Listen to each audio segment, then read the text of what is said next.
നമസ്കാരം. ഇന്ന് നമുക്ക് ഒപ്പമിരുന്ന് കൊച്ചു വർത്തമാനം പറയുന്ന രീതിയിൽ തന്നെ നമ്മളൊരു ഇൻ്റർവ്യൂ ചെയ്യുകയാണ് ഫ്രാൻസിസ് നൊറോണയുമായിട്ട്. ഇദ്ദേഹം 2016 അശരണരുടെ സുവിശേഷം എന്ന പേരിലെ രചനയുമായി മലയാളി വായനക്കാരുടെ മുന്നിലെത്തുന്നത്. ആ കൃതി അന്നോളം മലയാളി വായിച്ച് പരിചയപ്പെട്ടിട്ടില്ലാത്ത പുതിയൊരു ഭാവുകത്വവുമായി കടന്നു വന്ന രചനയാണ്. അതായത് DC ബുക്സിൻ്റെ ആ വർഷത്തെ ബെസ്റ്റ് സെല്ലർ ആയിട്ട് അറിയപ്പെട്ട ഒരു രചനയായിരുന്നു. അന്നോളം നിശബ്ദനായിരുന്ന എഴുത്തുകാരൻ എത്ര തീവ്രമായിട്ടാണ് തൻ്റേതായ എഴുത്തിടത്തിൽ സ്വയം അടയാളപ്പെടുത്തിയത് എന്ന് നമ്മൾ അറിയുന്നു. ഇപ്പോഴേക്കും ആറോളം പുസ്തകങ്ങൾ വന്നു. നിരവധിയായ രചനകൾ ഇനിയും എഴുത്തിൻ്റെ ലോകത്ത്, എഴുത്തിൻ്റെ പണിപ്പുരയിലുണ്ടെന്ന് നമ്മൾ അറിയുന്നു. ഏതായാലും എഴുത്തിൻ്റെ വഴികളും ജീവിതത്തിൻ്റെ വഴികളും വായനക്കാർക്ക് വേണ്ടി പങ്കിടാൻ ഫ്രാൻസിസ് നൊറോണയെ സ്നേഹപൂർവ്വം ക്ഷണിക്കുന്നു. നമസ്തേ. വളരെ ആകസ്മികമായിട്ടാണ് ഇന്ന് ഫ്രാൻസിസ് നൊറോണയായിട്ടൊരു ഇതുപോലെയുള്ള ഉള്ളു തുറന്നൊരു സംസാരത്തിന് സൗകര്യം ലഭിച്ചത്. നമ്മൾ തമ്മിൽ കണ്ടത് 2017 ചാവറ കൾച്ചറൽ സെൻറ്ററിൽ പ്രത്യേകമായിട്ടും അശരണരുടെ സുവിശേഷത്തെക്കുറിച്ചിട്ടുള്ള ഒരു ചർച്ച വന്നപ്പോഴാണ്. അന്ന് ആ പുസ്തകം വായിച്ചു തുടങ്ങി. അത് ആദ്യത്തെ ഒരു എഴുതപ്പെട്ടതിൽ ആദ്യത്തെ പുസ്തകമാണ്. 2016 ഒരു നോവലിൽ നിന്നാണ് ആദ്യം തുടങ്ങുന്നത്. അപ്പോൾ ഈ എഴുത്ത് ആ 2016 എഴുത്തിലേക്ക് വരുന്ന ഒരു കാലത്തിന് മുന്നിൽ, അല്ലെങ്കിൽ അങ്ങനെ ഒരു അശരണരുടെ സുവിശേഷം എഴുതണം എന്ന് തോന്നുന്ന കാലത്തിന് മുന്നിൽ എഴുത്തൊരൊഴിയാ ബാധയാണ് എന്ന് ഉള്ളിലേക്ക് പറ്റിപ്പിടിച്ച കാലങ്ങളെക്കുറിച്ചിട്ട് ഒന്ന് സംസാരിക്കാമോ? ഓക്കെ, തീർച്ചയായിട്ടും പറയാം. 2016 ഇതിൻ്റെ അശരണരുടെ സുവിശേഷം എന്ന് പറയുന്ന പുസ്തകം DC ബുക്സ് പുറത്തിറക്കുന്നത്. 2016 തൊട്ട് 2023 നമ്മളിപ്പോൾ വന്ന് നിൽക്കുന്നത്. 2023 അവസാന ഒരു തണുപ്പ് വെക്ക് നിറഞ്ഞ ഒരു കാലത്തിൽ തുടങ്ങാൻ പോകുന്നു.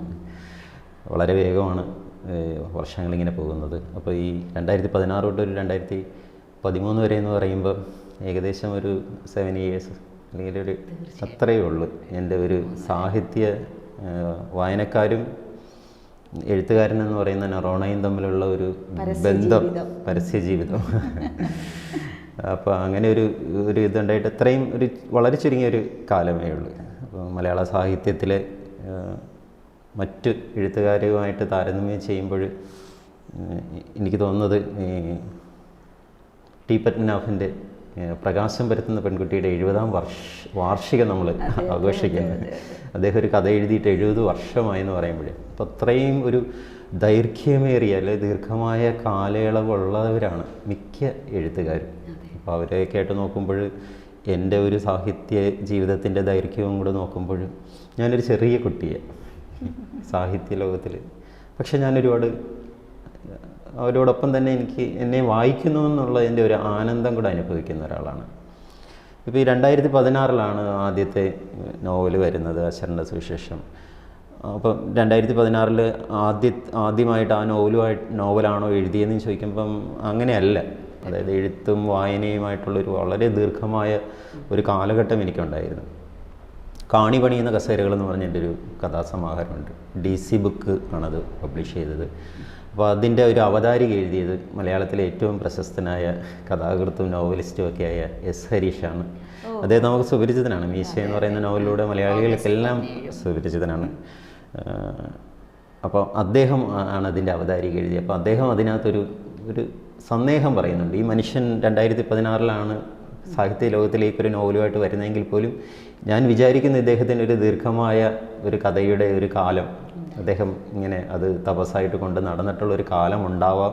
അതുകൊണ്ടായിരിക്കാം അദ്ദേഹം ഇത്രയും ഇങ്ങനെ ഒരു തീക്ഷ്ണമായിട്ട് എഴുതുന്നതെന്നൊക്കെ അദ്ദേഹം അതിനകത്തൊരു പരാമർശം അദ്ദേഹത്തിൻ്റെതായ ഒരുപാട് സന്തോഷം തോന്നി. കാര്യം ഒരു എഴുത്തുകാരനെ തിരിച്ചറിയുക എന്ന് പറയുന്ന പോലുള്ളൊരു ആനന്ദം വായനക്കാർ നമ്മൾ തിരിച്ചറിയുമ്പോഴുണ്ട്. എങ്കിലും ഒരു പ്രത്യേക ഒരു ആനന്ദം നമുക്ക് കിട്ടാറുണ്ട്.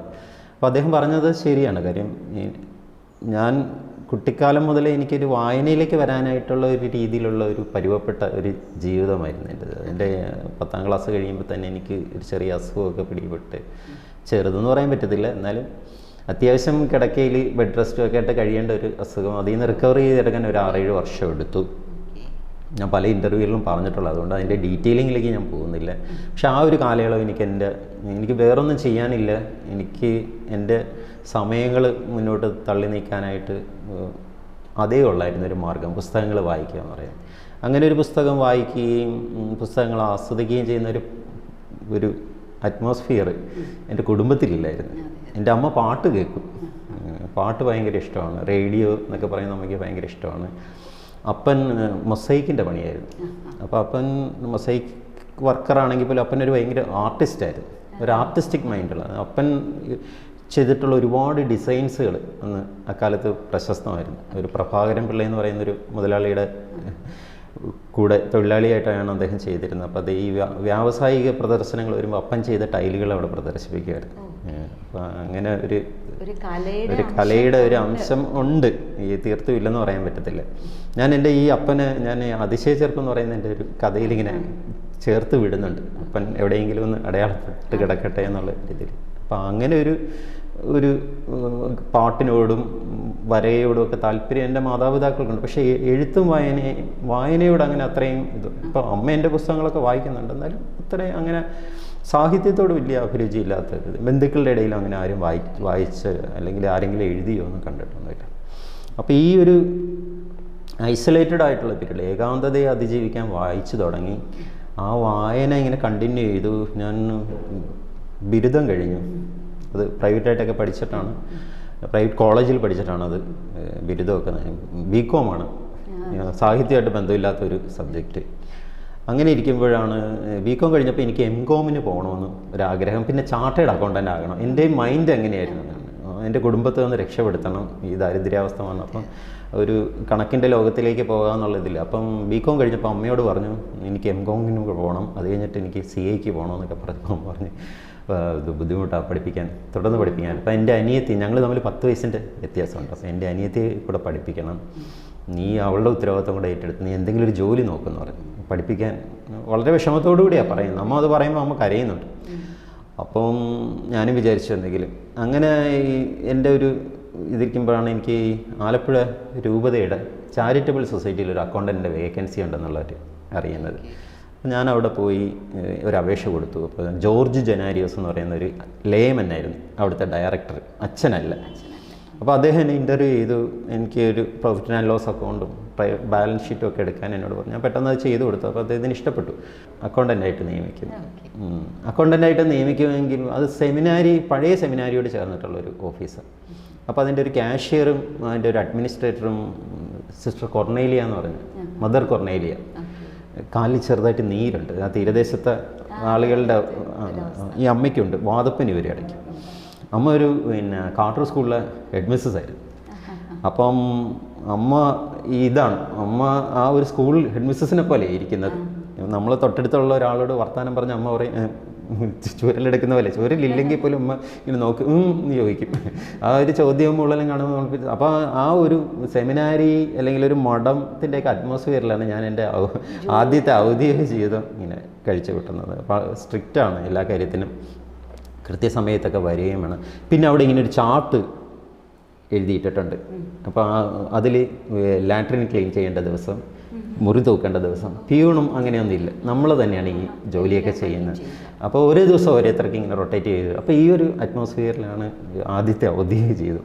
അപ്പോൾ അവിടെ അങ്ങനെ കഴിയുന്ന സമയത്താണ് അതിനോട് ചേർന്ന് രൂപതയുടെ ഒരു മാഗസിൻ ഉണ്ട്, മുഖരേഖ എന്നാണ് എൻ്റെ പേര്. അത് ഫാദർ വിജയ് ഐസക് എന്ന് പറയുന്ന ശാസ്താംകോട്ടക്കാരനായ അച്ഛൻ, ആലപ്പുഴ രൂപതയിൽ അച്ഛനായിട്ട് വന്നിട്ട് അച്ഛനായിരുന്നു അതിൻ്റെ ചാർജ്. അതൊരു ത്രൈമാസികയായിട്ടാണ് തുടങ്ങിയത്, പിന്നെ മാസികയായി. അതിൽ കൃഷ്ണൻ നായരുടെ ഒരു കോളം ഉണ്ടായിരുന്നു. പിന്നെ കല്ലേലി രാഘവൻപിള്ള എന്ന് പറഞ്ഞാൽ എൻ്റെ സ്കൂളിൽ പഠിപ്പിച്ച ഒരു ഗുരുനാഥനായിരുന്നു അതിൻ്റെ എഡിറ്റർ. അപ്പോൾ ആ കാലത്ത് ആ മാസിക കേരളത്തിൽ അങ്ങോളം ഇങ്ങോളമൊക്കെ കിട്ടുമായിരുന്നു. പിന്നെ അതൊരു പരിതാപകരമായ അവസ്ഥയിലേക്ക് വന്നു. പിന്നെ അതിൻ്റെ ചാർജ് ഒരു സേവിയർ കുടിയാമശ്ശേരി എന്ന് പറയുന്നൊരു ഫാദറിനെ കിട്ടി, അറിയാം. അദ്ദേഹം ചാർജായി, അദ്ദേഹത്തിന് അതിൻ്റെ മാസികയുടെ ചാർജ് കിട്ടി. ആ സമയത്ത് അദ്ദേഹം ജുഡീഷ്യൽ വികാറാണ് രൂപതയുടെ. അപ്പം വേറെ സ്കൂൾ മാനേജ്മെൻറ്റിൻ്റെ എന്തൊക്കെ ചാർജ് അദ്ദേഹത്തിനാണ്. അപ്പോൾ ഈ മാസിക നടത്തിക്കൊണ്ട് പോകാനായിട്ട് ഒരു ഇത്. അപ്പം എന്നോട് ചോദിച്ചു അവിടെ സഹായിക്കാമെന്ന് ചോദിച്ചു.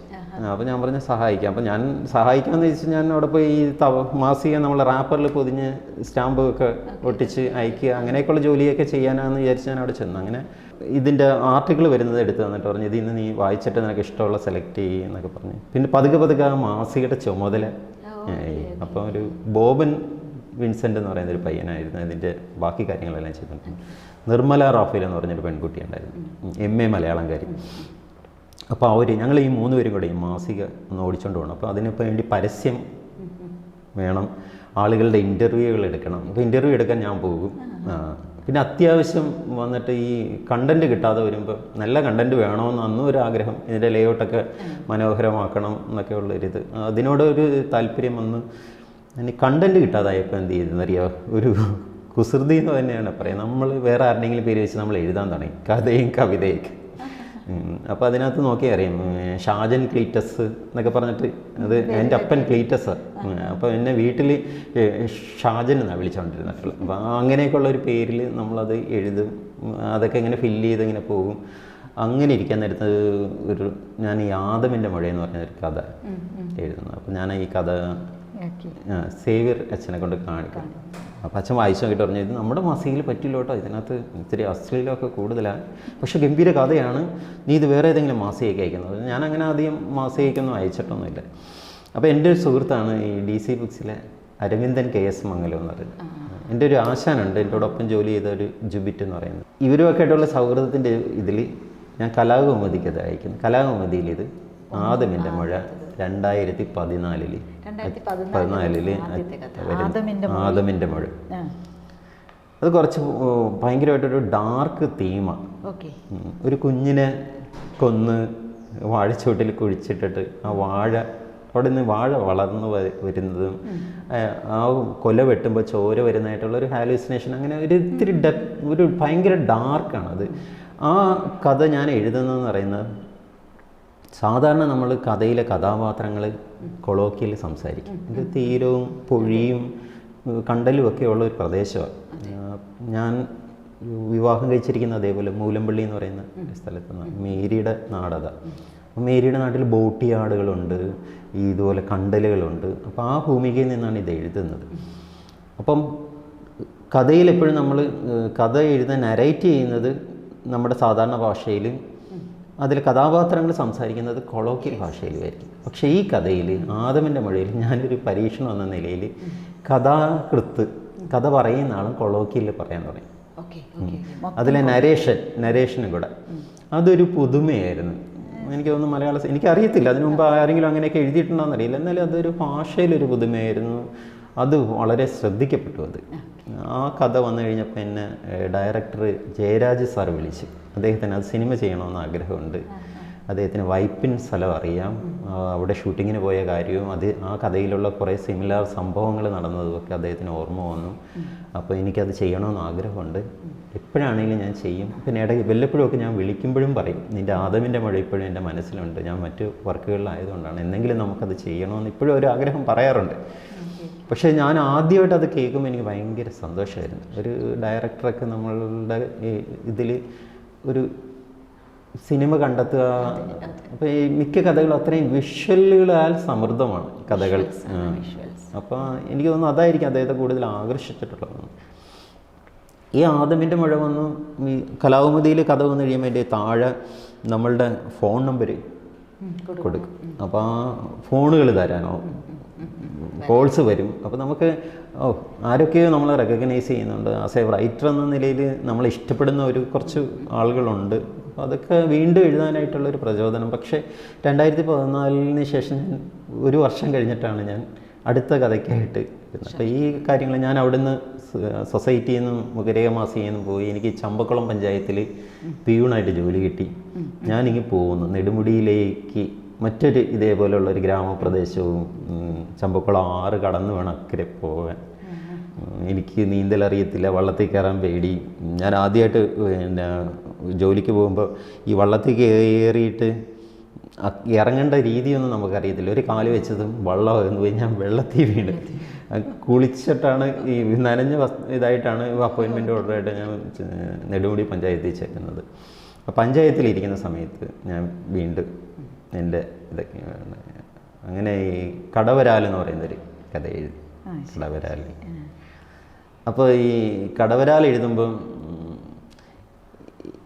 ആദ്യമായിട്ട് തുടക്കം എഴുതുന്നവരോട് എല്ലാവരോടും ചിലർ മുതിർന്ന എഴുത്തുകാർ പറയുമല്ലോ, ആദ്യത്തെ പാരഗ്രാഫിൽ തന്നെ വായനക്കാരനെ ആകർഷിക്കണം. ആദ്യത്തെ ഒരു പാരഗ്രാഫ് വായിച്ചു കഴിഞ്ഞിട്ട് ഒരു താല്പര്യം ഇല്ലെങ്കിൽ കഥ വിട്ടിട്ട് പോകും ആൾക്ക്, വായനക്കാർ. ഇപ്പോൾ അതുകൊണ്ട് ആദ്യത്തെ പാരഗ്രാഫിൽ തന്നെ വായനക്കാരെ ഒന്ന് ആകർഷിക്കുകയും വീഴ്ത്തുകയും ചെയ്യുന്ന എന്തെങ്കിലും ഒരു തന്ത്രമൊക്കെ ഉപയോഗിക്കണം. അപ്പോൾ ഇതൊക്കെ നമുക്ക് നമ്മൾ ഒരു തുടക്ക എഴുത്തുകാരനെന്ന രീതിയിൽ നമ്മളതിനകത്തൊക്കെ ഒരു ഒരു അതുപോലെയൊക്കെ ചെയ്യാം എന്നൊക്കെ ഒരു ധാരണ നമുക്ക് അറിയാതെ രൂപപ്പെട്ടു. അപ്പം ഞാനിങ്ങനെ വിചാരിച്ചു ഈ കടവരാൽ എങ്ങനെയാണ്. അപ്പം ഞാൻ വിചാരിച്ചു ആദ്യത്തെ പാരഗ്രാഫ് വേണ്ട, ആദ്യത്തെ വാചകത്തിൽ തന്നെ എഴുത്തുകാരൻ വായനക്കാരൻ വീഴണം. സോറി. അപ്പം ഞാൻ അതിലെ വാചകം ഇങ്ങനെ, ഈ തുണി അഴിച്ച് വിടർത്തി കാണിച്ച് ശീലമുണ്ട്. കേൾക്കുമ്പോൾ ഒരു ഭയങ്കരമായിട്ടൊരു അശ്ലീലമായിട്ട് ആൾക്കാർക്ക് തോന്നുന്നത്, എന്താ ഇത്രയും ഒരു മോശം ഇത് എന്ന്. അപ്പോൾ അങ്ങനെ ഒരു ഇൻറ്റൻഷൻ ഉണ്ടായിരുന്നു, ഇല്ലായിരുന്നു പറയാൻ പറ്റത്തില്ല. ഒരു വായനയിലേക്ക് ഒരാളെ ആകർഷിക്കണമെന്നുള്ള രീതിയിൽ ഗിമിക്കുകളെന്ന് പറയും. പക്ഷെ നമ്മൾ ഒരു മെച്ചേർഡായി കഴിയുമ്പോൾ നമ്മൾ പിന്നെ അത് ഞാൻ ചെയ്തിട്ടില്ല. അപ്പോൾ അത്തരത്തിൽ അതൊരു തുണിക്കടയിൽ നിൽക്കുന്ന സ്ത്രീയോട് അവിടുത്തെ സെയിൽസ്മാൻ പറയുന്നത്, ആ ജോലിക്ക് ആദ്യമായിട്ട് ചെല്ലുന്നത്, തുണി അഴിച്ച് വിടർത്തി കാണിച്ച് നിങ്ങൾക്ക് ശീലം ഉണ്ടോ എന്നുള്ളതാണ് അതിനകത്ത് ചോദിക്കുന്നത്.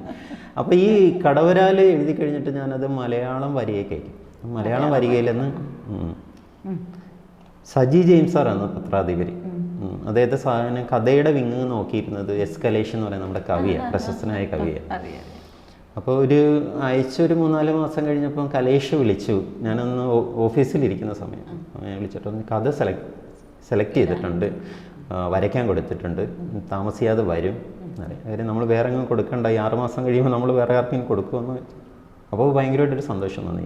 സമകാലിക മലയാളത്തിൽ കഥ വരുന്നു. അവരത് എനിക്കൊന്ന് ഓണപ്പതിപ്പിലാണെന്ന് തോന്നുന്നു. പിന്നെയും കാത്തിരിക്കേണ്ട വന്നു കുറച്ചധികം നാൾ. അത് ഓണപ്പതിപ്പിൽ കടവരാൽ വരുന്നു. കടവരാൽ വന്നു കഴിഞ്ഞപ്പോൾ കടവരാലിനോട് കൂടി പിന്നെയും കുറച്ചധികം കൂടി ആളുകൾ. ഞാൻ ഈ കഥാകാലം എന്ന് പറഞ്ഞ് മനോരമയിൽ ഒരു സെഷനുണ്ട് സാഹിത്യത്തെക്കുറിച്ച്. എനിക്ക് തോന്നുന്നു ഇപ്പം ടി വി ചാനലിൽ, പ്രധാനപ്പെട്ട ടി വി ചാനലിൽ അങ്ങനെ സാഹിത്യം വലുതായിട്ട് ചർച്ച ചെയ്യാറില്ലെന്ന് തോന്നുന്നു. പ്രമോദ് രാമനായിരുന്നു അതിൻ്റെ മോഡറേറ്റർ. അന്ന് സന്തോഷ് എച്ചിക്കാനവും എസ് ഹരീഷും ആയിരുന്നു അതിൻ്റെ. അവരെയാണ് ഈ പ്രമോദ് രാമനെ ഇൻ്റർവ്യൂ ചെയ്തത്.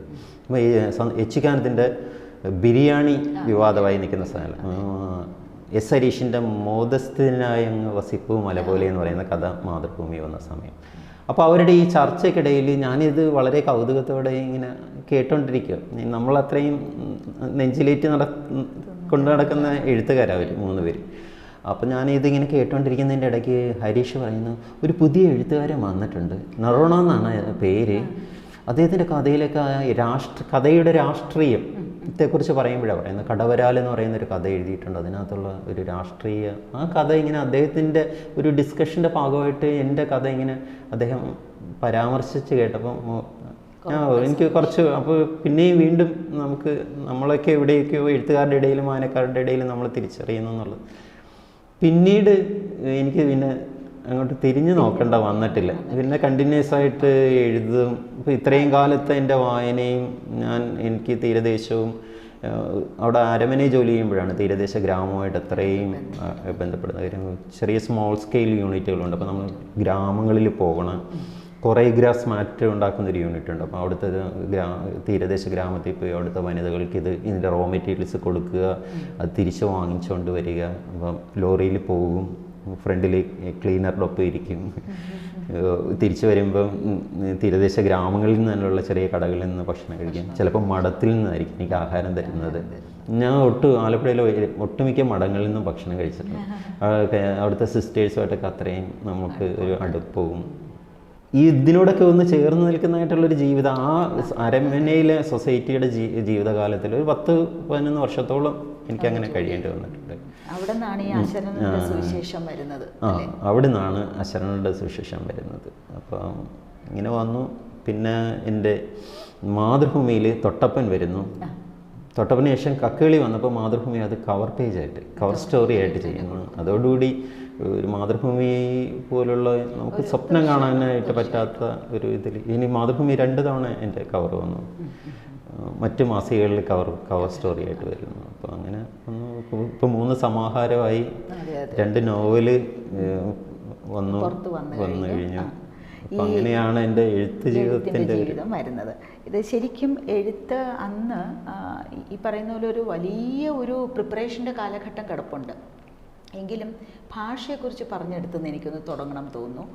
എഴുതുന്നതിൽ അത് വളരെ ശ്രദ്ധേയമായി എനിക്ക് ഈ സംസാരിച്ചിരുന്ന് കിട്ടിയ ഒരു കാര്യമാണ്. അതായത് ഒരു എഴുത്തുകാരൻ്റെ ഭാഷ അവൻ്റെ സ്വത്വബോധത്തിൽ നിന്ന് ഉണരുന്നതാണ് എന്നാണ് നമ്മൾ പൊതുവിൽ മനസ്സിലാക്കുന്നത്. ഏതെങ്കിലും അതായത് സ്കൂളുകളിൽ അല്ലെങ്കിൽ കോളേജുകളിലൊക്കെ മലയാളം സെക്കൻഡ് ലാംഗ്വേജ് ആയാലും അല്ലാതെ ആയാലും പഠിക്കുന്നു, അല്ലെങ്കിൽ നമ്മൾ പുസ്തകങ്ങൾ വായിക്കുന്നു, പത്രത്തിന് ഒരു മാധ്യമ ഭാഷയുണ്ട്. ഇത്തരത്തിലൊക്കെ ആണെങ്കിലും സ്വന്തമായി എഴുതാൻ തുടങ്ങുമ്പോൾ അവനവൻ്റെ സ്വത്വചിന്തയിൽ നിന്നുണരുന്ന തനിമയാർന്ന ഒരു പേച്ചുണ്ട്. അപ്പോൾ അത്തരത്തിലുള്ള പേച്ച് എങ്ങനെയാണ് വായനക്കാരൻ സ്വീകരിച്ചത്?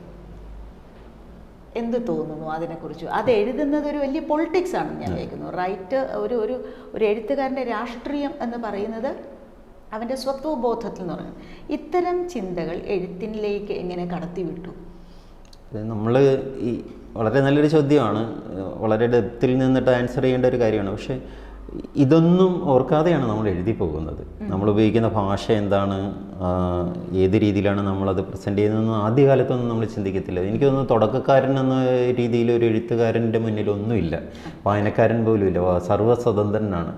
അപ്പോൾ അവന് ഇഷ്ടമുള്ള ഭാഷ തിരഞ്ഞെടുക്കാം. എനിക്ക് തോന്നുന്നത് ഓരോ എഴുത്തുകാരനും ഓരോ ഭാഷയെ അങ്ങനെ ഒരു ഭാഷയിൽ രൂപപ്പെട്ട്, ഇപ്പോൾ എനിക്ക് തോന്നുന്നു വൈക്കം മുഹമ്മദ് ബഷീറിൻ്റെ ഏതെങ്കിലും ഒരു പുസ്തകം എടുത്തിട്ട് നമ്മൾ വായിച്ചു കഴിഞ്ഞാൽ അദ്ദേഹത്തിൻ്റെ പേരൊന്നും ഇല്ലെങ്കിൽ പോലും, പുസ്തകത്തിൻ്റെ പേരില്ലെങ്കിൽ പോലും അതിലെ കുറച്ച് ഭാഗം വായിച്ചു കഴിയുമ്പോൾ ഇത് വൈക്കം മുഹമ്മദ് ബഷീർ, അത്രയും ഒരു ശൈലി.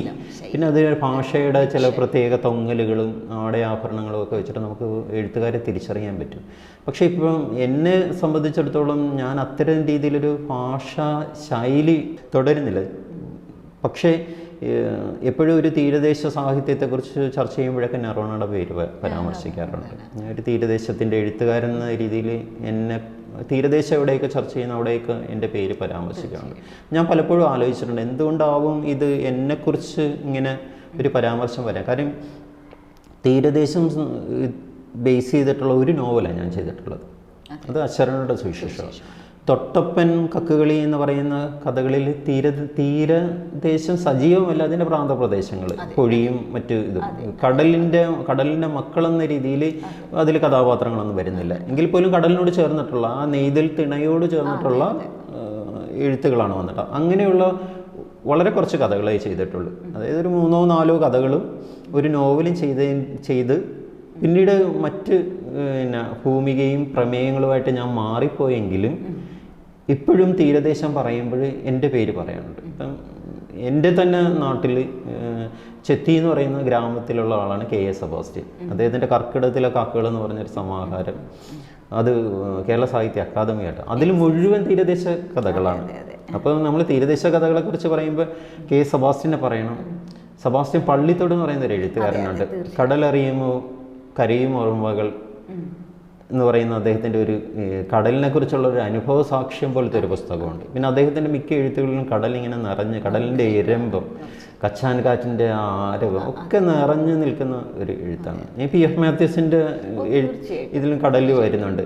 പക്ഷേ ഈ തീരദേശ സാഹിത്യത്തെക്കുറിച്ച് പറയുമ്പം നറോണ എന്തുകൊണ്ടാണ് ഇങ്ങനെ ആദ്യ ഒരു പേരുകാരനായിട്ട് അല്ലെങ്കിൽ പ്രത്യേകം പരാമർശിക്കപ്പെട്ട് വരുന്ന തീരദേശ സാഹിത്യവുമായി ബന്ധപ്പെട്ട അരികുവൽക്കരിക്കപ്പെട്ടവരുടെ എന്ന് വെച്ചാൽ ഞാൻ ആ ചെയ്തു വെച്ചിരിക്കുന്ന സാധനം എനിക്ക് തോന്നുന്നത് അത്രയും ഡെപ്ത് ഉള്ളതായിരിക്കാം. എനിക്ക് അങ്ങനെ പറയാൻ പറ്റുമെന്ന് എനിക്കറിയത്തില്ല, ഒരു പക്ഷെ അങ്ങനെ ആയിരിക്കാം. ഈ 3-4 കഥകൾ കൊണ്ടും അല്ലെങ്കിൽ ഈ ഒരു നോവൽ കൊണ്ടും ഞാൻ തീരദേശ സാഹിത്യത്തിൽ അടയാളപ്പെട്ടു പോയിട്ടുണ്ടാവാം. അല്ല, അത് വാസ്തവത്തിൽ അതാണ് മറ്റൊരു കാര്യം. അതായത് നമ്മൾ പൊതുവിൽ മലയാള സാഹിത്യത്തിൽ ഇറങ്ങുന്ന കൃതികൾ, ഈ ഇറങ്ങുന്ന സമകാലിക രചനകളുടെ പിന്നാലെ വായിച്ചെത്തുന്ന വായനക്കാർക്ക് ഒരു വേറിട്ട സംവേദനക്ഷമത ആവശ്യം, സെൻസിബിലിറ്റി വേണം. നൊറോണയുടെ കഥകളിലേക്ക് ഇറങ്ങാൻ. ഇനി നെയ്തൽ തിണയെക്കുറിച്ച് നമ്മൾ പറയുന്നുണ്ടല്ലോ.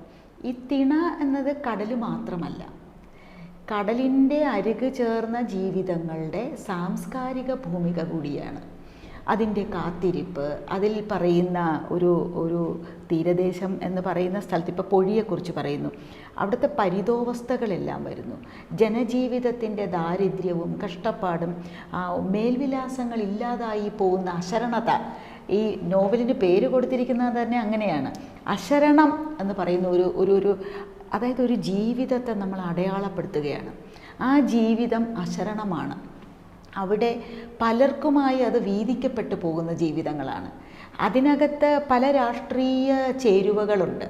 രാഷ്ട്രീയം എന്ന് പറയുമ്പോൾ നമ്മൾ കക്ഷി രാഷ്ട്രീയം മാത്രമല്ല, ഒരു നത്തിങ് ഈസ് പേഴ്സണൽ എന്നാണല്ലോ, എവറിത്തിങ് ഈസ് പൊളിറ്റിക്കൽ എന്നാണ് നമ്മൾ പൊതുവിൽ പറയുന്നത്. അപ്പം നമ്മുടെ ജീവിതത്തെ അടയാളപ്പെടുത്തി പോകുന്ന ഒരു ഭൂമിക എന്ന് പറയുന്നതിലേക്ക് തിണയുടേതായിട്ടുള്ള കൾച്ചറൽ ആസ്പെക്ട്സ് എല്ലാം കടന്നു വരികയാണ്. നൊറോണയുടെ കൃതികൾ ഇപ്പോൾ തൊട്ടപ്പനായാലും ഇപ്പോൾ മുണ്ടൻ പറങ്കി പോലുള്ള കാര്യങ്ങൾ പറയുന്നു, കാണി പണിയുന്ന കസേരയെക്കുറിച്ച് പറയുന്നു, കാതുസൂത്രം പറയുന്നു. ഇത്തരം രചനകൾ മൊത്തം മലയാളത്തിൽ വേറൊരു ഭാവുകത്വം ആവശ്യപ്പെടുന്നു. നമ്മളത് അതിലേക്ക് വായനക്കാരനെ വഴി നടത്തുകയാണ്. ഇപ്പം എസ് ഹരീഷിൻ്റെ രചനകൾ വായിക്കണമെങ്കിൽ നമ്മൾ മറ്റൊരു സെൻസിബിലിറ്റി ബിൽഡപ്പ് ചെയ്യണം. അപ്പോൾ സഹൃദയത്വം എന്ന് പറയുന്നത് ഈ സെൻസിബിലിറ്റികളിലേക്ക് കയറി വരുന്നതാണ്. അതുകൊണ്ടാണ് നൊറോണയുടെ കഥകൾ നമ്മൾ അന്വേഷിച്ചു വരുന്നത്. ഇദ്ദേഹത്തിന് വേറെ ചിലത് പറയാനുണ്ട്, വേറെ ചില എഴുത്തുവഴികൾ പരിചയപ്പെടുത്തി തരാനുണ്ട്. ഒരിക്കലും ഒരു അനുകരണം നമ്മളവിടെ കാണുന്നില്ല. അപ്പോൾ സ്വന്തമായി എത്രയോ വർഷം കൊണ്ടെടുത്ത എഴുത്തിൻ്റേതായിട്ടുള്ള തനിമയുണ്ട്. നമ്മൾ അറിയുന്നില്ല ഭാഷയെക്കുറിച്ചെന്ന് പറഞ്ഞല്ലോ, എങ്കിലും ആ ഭാഷ വേറിട്ടതാണ്. അതിൽ സ്വന്തം ജീവിതം പറയുമ്പോൾ വാമൊഴിപ്പേച്ചുകൾ കടന്നു വന്നേ മതിയാവൂ. വീട്ടിൽ നിന്ന് കേട്ടു തുടങ്ങുന്ന വാമൊഴിപ്പേച്ച്, അല്ലെങ്കിൽ സ്കൂളുകളിൽ നിന്ന് മാത്രമല്ല, നൊറോണയെ സംബന്ധിച്ചിടത്തോളം ഈ രൂപതയുമായി ബന്ധപ്പെട്ട് വരുന്നത് തന്നെ ഒരു ലിവിങ് റിലിജിയോസിറ്റി എന്ന് പറയുന്നൊരു കാര്യമുണ്ട്. ആ റിലിജിയോസിറ്റിയുടെ കൾച്ചറൽ ആസ്പെക്ട്സും സോഷ്യൽ ആസ്പെക്ട്സും മുഴുവൻ നമ്മുടെ എഴുത്തിൻ്റെ ലോകത്തേക്ക് വരുന്നുണ്ട്. അശരണരുടെ സുവിശേഷം അത് വളരെ സ്ട്രോങ് ആയിട്ട് അടയാളപ്പെടുത്തുകയും ചെയ്യുന്നുണ്ട്. അതുകൊണ്ട് തന്നെ നമ്മളിപ്പോൾ ചിലപ്പോൾ എഴുത്തുകാരൻ എഴുതി കഴിഞ്ഞാൽ അതങ്ങ് വിടുകയാണ്, അല്ലേ? ദ ഓതർ ഇസ് ഡെഡ്, അങ്ങനെ തന്നെ എടുക്കുകയാണ്. പക്ഷേ വായനയുടെ തലത്തിലേക്ക് അതെത്തുമ്പോൾ ഒരുപാട് പേർക്ക് അത് പ്രചോദനം നൽകുന്നു. നൊറോണയെ നോക്കിക്കൊണ്ട്, അല്ലെങ്കിൽ ജോണി മിറാൻഡയെ നോക്കിക്കൊണ്ട്, അല്ലെങ്കിൽ നമ്മുടെ ഇപ്പോൾ സാഹിത്യ അക്കാദമി അവാർഡൊക്കെ വാങ്ങിച്ച് എഴുത്തിൻ്റെ വേറൊരു ഭാവവും പരിപ്രേക്ഷ്യവും സൂക്ഷിക്കുന്ന PF മാത്യൂസിനെ പറ്റി, ഇങ്ങനെയുള്ളവരുടെ എഴുത്തുകൾ ഒരുപാട് പേർക്ക് സ്വയം തുറക്കാൻ, അവരുടെ അടഞ്ഞു കിടക്കുന്ന എഴുത്തിൻ്റെ വാതിലുകൾ തുറക്കാം, ഞങ്ങൾക്കും ഇതുപോലെ നമ്മുടെ എഴുത്ത് കൊണ്ടുവരാം എന്ന് പറയുന്നിടത്ത് അടയാളപ്പെടുത്തിയ രചനകളാണ് എന്നുള്ളതാണ്. അപ്പോൾ സത്യത്തിൽ ഈ അനുഭവങ്ങളെക്കുറിച്ചൊന്ന് പറഞ്ഞാൽ, അസ്വസ്ഥതകളിൽ നിന്നാണ് രചനകൾ പിറക്കുന്നതെന്നാണ് നമ്മൾ പൊതുവിൽ വിശ്വസിക്കുകയാണ്. എല്ലാം സ്വസ്ഥമാണ്, എല്ലാം സാധാരണമാണ് എന്ന് പറയുന്നിടത്തുനിന്ന് ഒരിക്കലും എഴുത്ത് വരില്ല. നേരത്തെ പറഞ്ഞ കലയുടെ അംശം അച്ഛൻ്റെ ഭാഗത്തുനിന്നുണ്ട്, പാട്ട് കേൾക്കുകയും ഇഷ്ടപ്പെടുകയും ചെയ്യുന്ന ഒരു അമ്മയുണ്ട്. അപ്പോൾ ആ ലോകത്തുനിന്ന് വരുമ്പം ഏതൊക്കെ തരത്തിലുള്ള ഒരു പൊളിറ്റിക്കൽ ഞാൻ പറയണത് കക്ഷി രാഷ്ട്രീയമല്ല, ലൈഫിലെ പൊളിറ്റിക്സാണ്. ഏതൊക്കെ അശരണതകളാണ് എഴുത്തിലേക്ക് ഊന്നി നിൽക്കാൻ, അല്ലെങ്കിൽ ഈ ദുഃഖങ്ങളും ദുരിതങ്ങളും പങ്കപ്പാടുകളും ഇതിൽ നിന്ന് എഴുത്തിൻ്റെ വഴികളിലേക്ക് തിരിയാൻ എത്തുമ്പോൾ ഈ ഒരു എഴുത്തിന് പിന്നിലുള്ള ഭൂമികയെക്കുറിച്ച് ഇപ്പോൾ ചിന്തിക്കുമ്പോൾ എന്ത് തോന്നുന്നു? ഏറ്റവും പുതിയ നോവലിപ്പോൾ എഴുതുകയാണ്, അല്ലേ? ഇവിടെ നിന്നുകൊണ്ട് നോക്കുമ്പോൾ ഈ അശരണതയെ എങ്ങനെയാണ് അഡ്രസ്സ് ചെയ്യുന്നത്? ഈ ചോദ്യത്തിൻ്റെ ഉത്തരത്തിലേക്ക് ഞാൻ വരാം. ഈ ഭാഷയെക്കുറിച്ചാണല്ലോ നമ്മൾ ആദ്യം പറഞ്ഞുകൊണ്ടിരുന്നത്. അപ്പോൾ അതിൻ്റെ ഒരു കണ്ടിന്യൂറ്റി പോലെ എനിക്ക് ഭാഷയെക്കുറിച്ച് പറയുമ്പോൾ, നമ്മൾ ഏതെങ്കിലും ഒരു എഴുത്തുകാരൻ്റേതായിട്ടുള്ളൊരു ഭാഷ രൂപപ്പെട്ടു വരുന്നതിനോട് എനിക്കൊരു താല്പര്യക്കുറവുണ്ട്. പിന്നെ ഒരു ഭാഷ കൊണ്ട് ഞാനൊരു തിരിച്ചറിയുന്നതിനോട് എനിക്ക് അത്രയ്ക്ക് ഒരു മമതയില്ല. കാര്യം എന്നെ സംബന്ധിച്ചിടത്തോളം ഒരു കഥ എഴുതാനായിട്ട് വരുമ്പോൾ ആ കഥയ്ക്ക് പറ്റിയൊരു ഭൂമിക കണ്ടെത്തേണ്ടതായ ഒരു ആവശ്യമുണ്ട്. ആ കഥയ്ക്ക് വേണ്ടതായിട്ടുള്ളൊരു ഭാഷ നമ്മൾ കണ്ടെത്തേണ്ടതായിട്ടുണ്ട്. ആ കഥയ്ക്ക് വേണ്ടിയിട്ടുള്ള ആ കഥയ്ക്ക് കുറേ അലങ്കാരങ്ങൾ വരാറുണ്ട്. ആ കഥ സഞ്ചരിക്കേണ്ട വഴികൾ, കഥയിൽ നമ്മൾ കണ്ടെത്തേണ്ടതായിട്ടുള്ള കഥാപാത്രങ്ങൾ, അങ്ങനെ ഓരോ കഥയും വ്യത്യസ്തമാണ്. അപ്പം ഓരോ കഥയും വ്യത്യസ്തമാകുന്ന പോലെ ഓരോ കഥയ്ക്ക് നമ്മൾ ഉപയോഗിക്കുന്ന ഭാഷയും വ്യത്യസ്തമാണ്. എത്ര മനോഹരമായ ഒരു ഭാഷയാണ് നമ്മൾ കൈകാര്യം ചെയ്തുകൊണ്ടിരിക്കുന്നതെങ്കിലും ഒരു കാലം കഴിയുമ്പോഴല്ലേ ആ ഭാഷയുടെ ഒരു തുടർച്ച വന്നുകൊണ്ടിരുന്നാൽ അതിനൊരു ചെടിപ്പ് വരും. എത്ര മനോഹരമായ ഭാഷയാണെങ്കിലും നമുക്ക് ഒരുപാട് അനുഭവങ്ങൾ അങ്ങനെയുണ്ട്. അപ്പോൾ അത്തരം ഒരു ഭാഷയുടെ ഒരു ആവർത്തനം, അല്ല ഭാഷാ പ്രയോഗത്തിലുള്ള ഒരു ആവർത്തനം വരാതെ ഓരോ കഥയ്ക്കും അത് ആവശ്യപ്പെടുന്ന ഒരു ഭാഷ കൊണ്ടുവരാനായിട്ട് ഒരു ആവർത്തനം വരാതിരിക്കാനായിട്ടുള്ള ഒരു ബോധപൂർവമായിട്ടുള്ള ഒരു മനസ്സങ്ങനെ രൂപപ്പെടുത്താറുണ്ട്. അപ്പം നമ്മൾ കക്കുകളി എഴുതിയ ഒരു ഭാഷയിലല്ല കാതുസൂത്രം എഴുതുന്നത്. ഇപ്പോൾ ലേറ്റസ്റ്റ് ആയിട്ട് വരുന്ന കഥ എന്ന് പറയുന്നത് ഗേയോ എന്ന് പറയുന്നൊരു കഥ. ആ ഗേയോ എന്ന് പറയുന്ന കഥയിൽ നമ്മൾ മറ്റൊരു ഭാഷയാണ് ഉപയോഗിക്കുന്നത്. അതിൽ ഒരു തീരദേശ ഭാഷയുണ്ട്. നേരത്തെ ഞാൻ പറഞ്ഞത് തീരദേശ ഭാഷയ്ക്ക് അതിൻ്റെതായ മനോഹാരിതയുണ്ട്. പക്ഷെ നമ്മൾ എക്കാലവും തീരദേശ ഭാഷ മാത്രം എഴുതിക്കൊണ്ടിരുന്നാൽ അതിനൊരു ചെടിപ്പുണ്ടാകും. വായനക്കാർ നമ്മളെ വിട്ടിട്ട് പോകും. അപ്പോൾ അതുകൊണ്ടാണ് അങ്ങനെ വരുന്നത്. പിന്നെ എൻ്റെ ഒരു എഴുത്തിൻ്റെത്, അത് ഞാൻ എങ്ങും പറഞ്ഞിട്ടില്ലെന്ന് തോന്നുന്നു. എന്തുകൊണ്ടാണ് ഞാൻ ഇങ്ങനെ എഴുതുന്നതെന്ന് വെച്ചാൽ, നമ്മളെപ്പോഴും ദ്രാവിഡൻ്റെ ഒരു രക്തം പേറുന്നവരെ അല്ലേ, നമ്മൾ ഒരു ഗോത്രപരമായിട്ട് ചിന്തിക്കുമ്പോൾ നമ്മൾ ദ്രാവിഡന്മാരാണ്. ഈ ഒരു ആര്യൻ അധിനിവേശത്തെ ഏറ്റവും കൂടുതൽ ധീരതയോടെ ചേർത്ത് നിന്നിട്ടുള്ളത് ഈ ദ്രാവിഡരാണ്. ഇപ്പോഴും നമ്മളുടെ ഇന്ത്യയുടെ ഒരു പശ്ചാത്തലത്തിൽ നിന്ന് നോക്കുമ്പോൾ തമിഴ്നാടും കേരളവുമാണ്, കർണാടകയും ആന്ധ്രയും. അപ്പോൾ അത്തരം രീതിയിലുള്ള ഒരു ദ്രാവിഡ ആര്യ അധിനിവേശത്തിനെതിരെ ഒരു ദ്രാവിഡ ചെറുത്ത് നിൽപ്പുണ്ട്. ആ ചെറുത്ത് നിൽപ്പിൻ്റെ ഒരു ഊർജവും അതിൻ്റെ ഒരു ആവേശമൊക്കെ നമ്മുടെ സിരകളിൽ എപ്പോഴും ഉറങ്ങിക്കിടപ്പുണ്ട്. അത് എപ്പോഴും നമ്മൾ ഇടപെടുന്ന മേഖലകളിൽ അതിങ്ങനെ പുറത്ത് വരും, നമ്മളറിയാതെ പുറത്ത് വരും. അപ്പോൾ അത്തരത്തിലൊരു എഴുത്തുകാരൻ എന്ന നിലയിൽ സാഹിത്യവുമായിട്ട് ഞാൻ ബന്ധപ്പെട്ട് വരുമ്പോൾ എൻ്റെ ഉള്ളിൽ ഉറങ്ങിക്കിടക്കുന്ന ഒരു ദ്രാവിഡൻ്റെ രക്തം, ആ ദ്രാവിഡൻ്റെ ഊർജം, ഈ ആര്യ അധിനിവേശത്തിനെതിരെ ഞാൻ ചെറുത്ത് നിൽക്കേണ്ടവനാണെന്നുള്ള ഒരു ധീരമായ ഒരു ചെറുത്ത് നിൽപ്പ് എൻ്റെ ഉള്ളിലുണ്ടാവും. അപ്പോൾ അത്തരം ഒരു സാഹിത്യ മേഖലയിൽ ഇടപെടുമ്പോൾ എൻ്റെ ഉള്ളിൽ ഈ ഒരു വരേണ്യ ഭാഷ പരമാവധി ഉപയോഗിക്കാതിരിക്കുക, എൻ്റെ ഒരു ദ്രാവിഡൻ്റെ ഊരും മണവും രുചിയും ഗന്ധവും ഒക്കെ നിറഞ്ഞു നിൽക്കുന്ന വാക്കുകൾ ഞാൻ കണ്ടെത്തുക എന്നുള്ള ഒരു ബോധപൂർവമായ ഒരു പരിശ്രമം ഉണ്ടാകും. അത് ഒരുപക്ഷെ ഞാനത് കണ്ടെത്തുന്നത് ചിലപ്പോൾ എൻ്റെ തീരത്തു നിന്നാവും, പൊഴിയിൽ നിന്നാവും, എൻ്റെ നാട്ടും പ്രദേശത്തു നിന്നാവും. അവിടെയൊക്കെ ആരാലും ശ്രദ്ധിക്കപ്പെടാതെ കിടക്കുന്ന ഈ ദ്രാവിഡ തനിമ നിറയുന്ന പദങ്ങൾ കണ്ടെത്തുക. അത് നമ്മളുടെ ഈ വരേണ്യ ഭാഷയുടെ ഒരു ചെറുത്ത് നിൽപ്പായിട്ട് വരുന്നത്. എൻ്റെ 6 പുസ്തകങ്ങൾ എഴുതിയിട്ടുള്ളൂ. ഈ പുസ്തകങ്ങൾ വായിച്ചു നോക്കുമ്പോൾ നമുക്ക് അത്രയും ഒരു ഘനഗാംഭീര്യമുള്ള ഒരു സംസ്കൃതത്തിൻ്റെ എന്തെങ്കിലും ഒരു പിന്നെ ആഠ്യത്വമുള്ള ഒരു വാക്കുപോലും ഞാൻ ഉപയോഗിക്കാതിരിക്കാനായിട്ട് ഞാൻ ശ്രമിച്ചിട്ടുണ്ട്. അത്ര ഏറ്റവും ലളിതമായിട്ട് പറയുക, ഏറ്റവും ഭംഗിയുള്ളത്, ഏറ്റവും ലാവണ്യമുള്ളതായിട്ടുള്ള നമ്മുടെ നാട്ടുപദങ്ങൾ ഉപയോഗിക്കുക. അപ്പോൾ ആ രീതിയിലുള്ള ഒരു പ്രോസസ്സിങ് വന്നിട്ടുള്ളത് കൊണ്ടാവാം ആ ഒരു എഴുത്തിനെ ആളുകൾ ഇഷ്ടപ്പെടുന്നത് എന്ന് ഞാൻ വിചാരിക്കുകയാണ്. തീർച്ചയായിട്ടും എനിക്ക് തോന്നുന്നു അതിലേക്ക് ചേർത്ത് പറയാനുള്ള ഒരു കാര്യം, ആ ഡിക്ഷൻ, എന്ത് ഡിക്ഷൻ വേണം നമ്മൾ തീരുമാനിക്കുന്നത് പറഞ്ഞല്ലോ. ഇത് തന്നെയാണ് ഇന്നത്തെ മലയാളം മുന്നോട്ട് വെക്കുന്നത് അല്ലേ. നമ്മൾ ഒരുപാട് ശ്രദ്ധയോടെ എഴുത്തിനെ നോക്കുന്നവർക്കറിയാം, ഇത്തരത്തിലൊരു അധിനിവേശ ഭാഷയെയും അധിനിവേശ സംസ്കാരത്തെയും ബോധപൂർവം തന്നെ ചെറുത്ത് നിൽക്കുന്ന എഴുത്തുകാരിൽ ഈ പറയുന്ന അവർ ജീവിക്കുകയും പരിചിതമാവുകയും ചെയ്യുന്ന തനിമയുള്ള നാട്ടുപദങ്ങളിലേക്ക് കൊണ്ടുവരിക, അത് ബോധപൂർവം നടത്തുന്ന ഒരു ഡിക്ഷൻ ഈ പുസ്തകങ്ങളിലുണ്ട് എന്നുള്ളതാണ് ഇതിൻ്റെ സക്സസ്ഫുൾനെസ്, ഇതിൻ്റെ യുണീക്നെസ് അത് തന്നെയാണെന്ന് ഞാൻ തിരിച്ചറിയുന്നു. ഇപ്പോൾ ഈ തൊട്ടപ്പനും കക്കുകളിയും അങ്ങനെയുള്ള ചില കഥകളൊക്കെ നമ്മുടെ MG യൂണിവേഴ്സിറ്റിയിലാണെങ്കിലും കാലിക്കറ്റ് യൂണിവേഴ്സിറ്റിയിലാണെങ്കിലും കുട്ടികൾക്ക് പഠിക്കാനായിട്ടുണ്ട്. നമുക്കത് ഒരു അത്ഭുതം പോലെ തോന്നും. പക്ഷേ എനിക്ക് തോന്നുന്നത് ഒരു അക്കാദമിക് ലെവലിലേക്ക് വന്നിട്ട് നമ്മളുടെ ഒരു കഥ ഒരു യൂണിവേഴ്സിറ്റി പഠിപ്പിക്കുക എന്ന് പറയുമ്പോൾ അതിൻ്റെ കണ്ടൻറ്റ്, അതിൽ നമ്മൾ ഉപയോഗിച്ചിരിക്കുന്ന ഗ്രാമ്യ പദങ്ങളുടെ പ്രാധാന്യം, ആ അതിനൊരു വിശാലമായ ഒരു മാനം കൂടെ ഉണ്ടെന്നുള്ളത്. അതെ അതെ, പണ്ടൊക്കെ നമുക്കറിയാം ചില ഉണ്ണുനീലി സന്ദേശത്തിലൊക്കെ പരിക്ഷിപ്തം എന്ന് പറഞ്ഞ് മാറ്റി നിർത്തുകയാണ്. ഗ്രാമ്യ പദങ്ങൾ വെച്ച് എഴുതരുത് എന്നുള്ളതായിരുന്നു പഴയ നിയമം തന്നെ.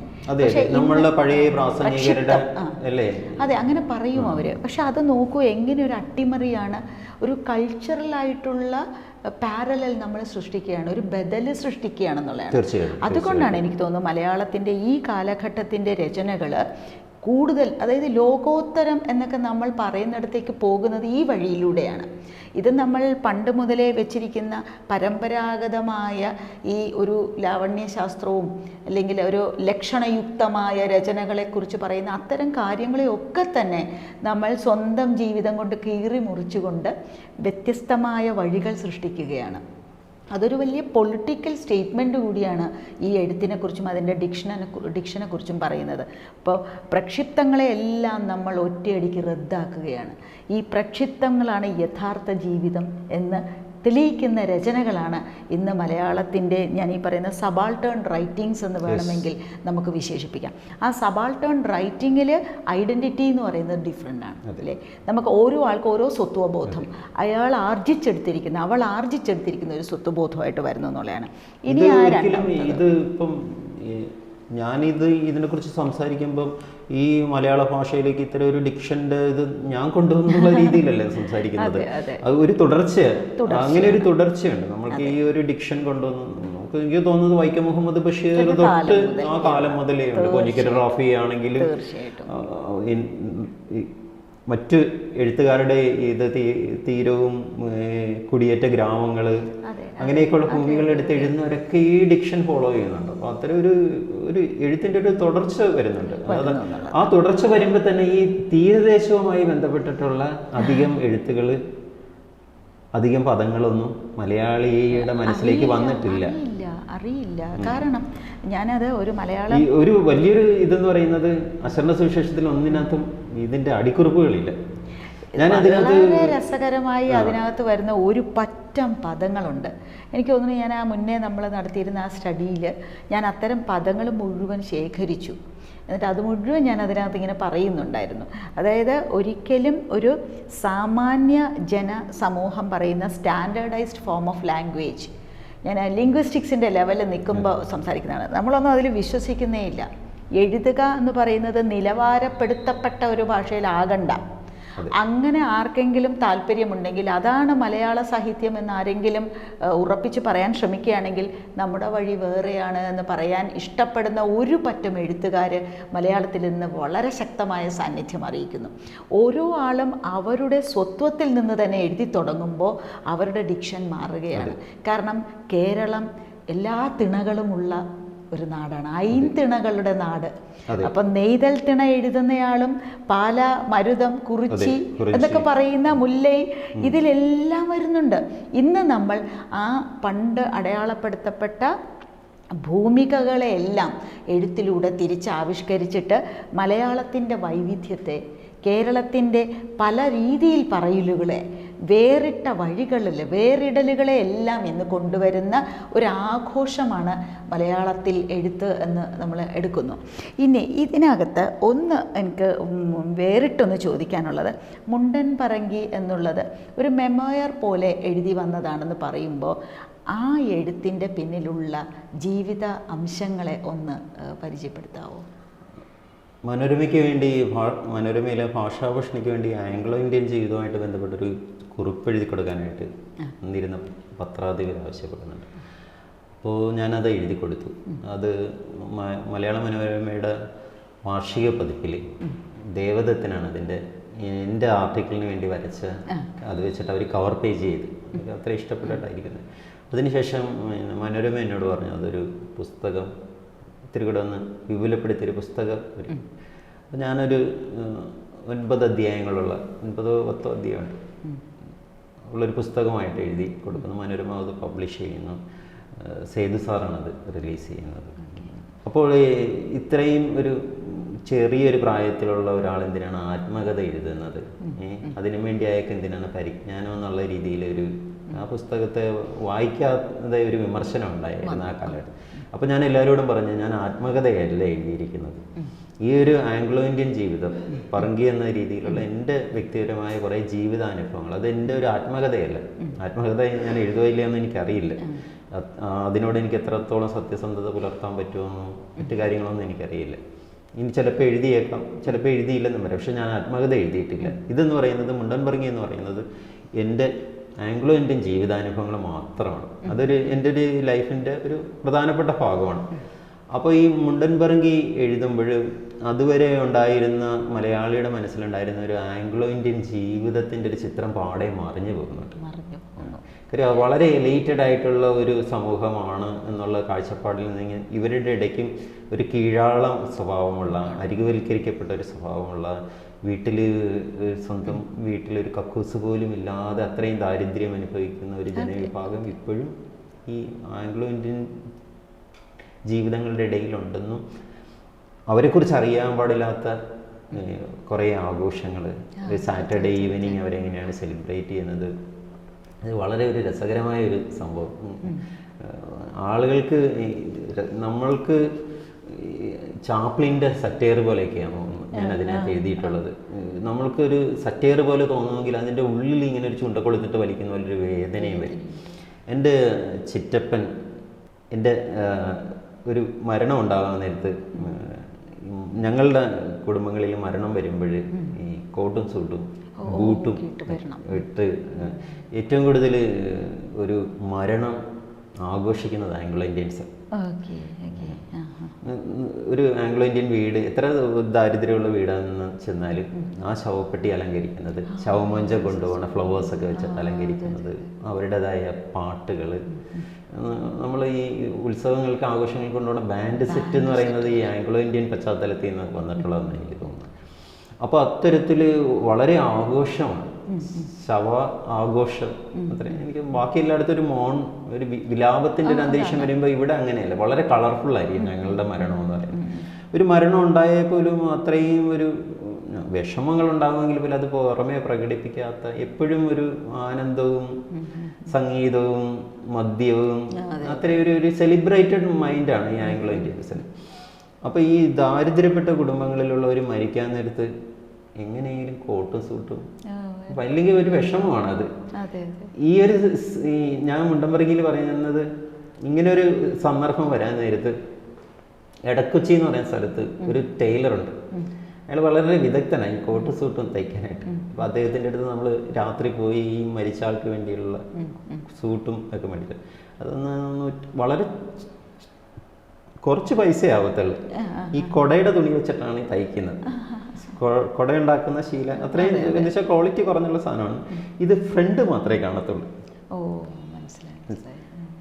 ശവം ആരും തിരിച്ചിട്ട് നോക്കത്തില്ലല്ലോ. ഇതിങ്ങനെ കൊണ്ടുവന്ന് ഇങ്ങനെ ഇട്ട് കഴിഞ്ഞാൽ സൂട്ട് ധരിച്ചിരിക്കുന്ന പോലെ തോന്നും. അപ്പോൾ ആ ഒരു കാര്യം നമ്മളതിനകത്ത് പറയുന്നുണ്ട്, മുണ്ടൻ പറങ്കിയിൽ പറയുന്നുണ്ട്.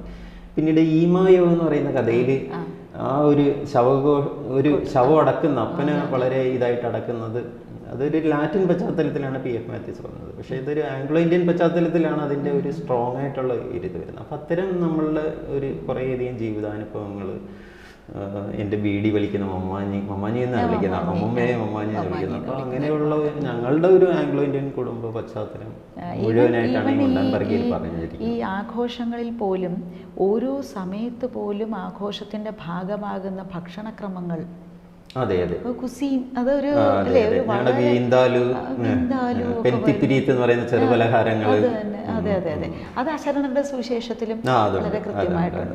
അതായത് അശരണ സുവിശേഷത്തിൽ എനിക്ക് അങ്ങനെ ഒരു ചില തീരദേശ ഗ്രാമത്തോടു കൂടി ചേർന്ന് നിൽക്കുന്ന ആംഗ്ലോ ഇന്ത്യൻസ് ഉണ്ടാവും.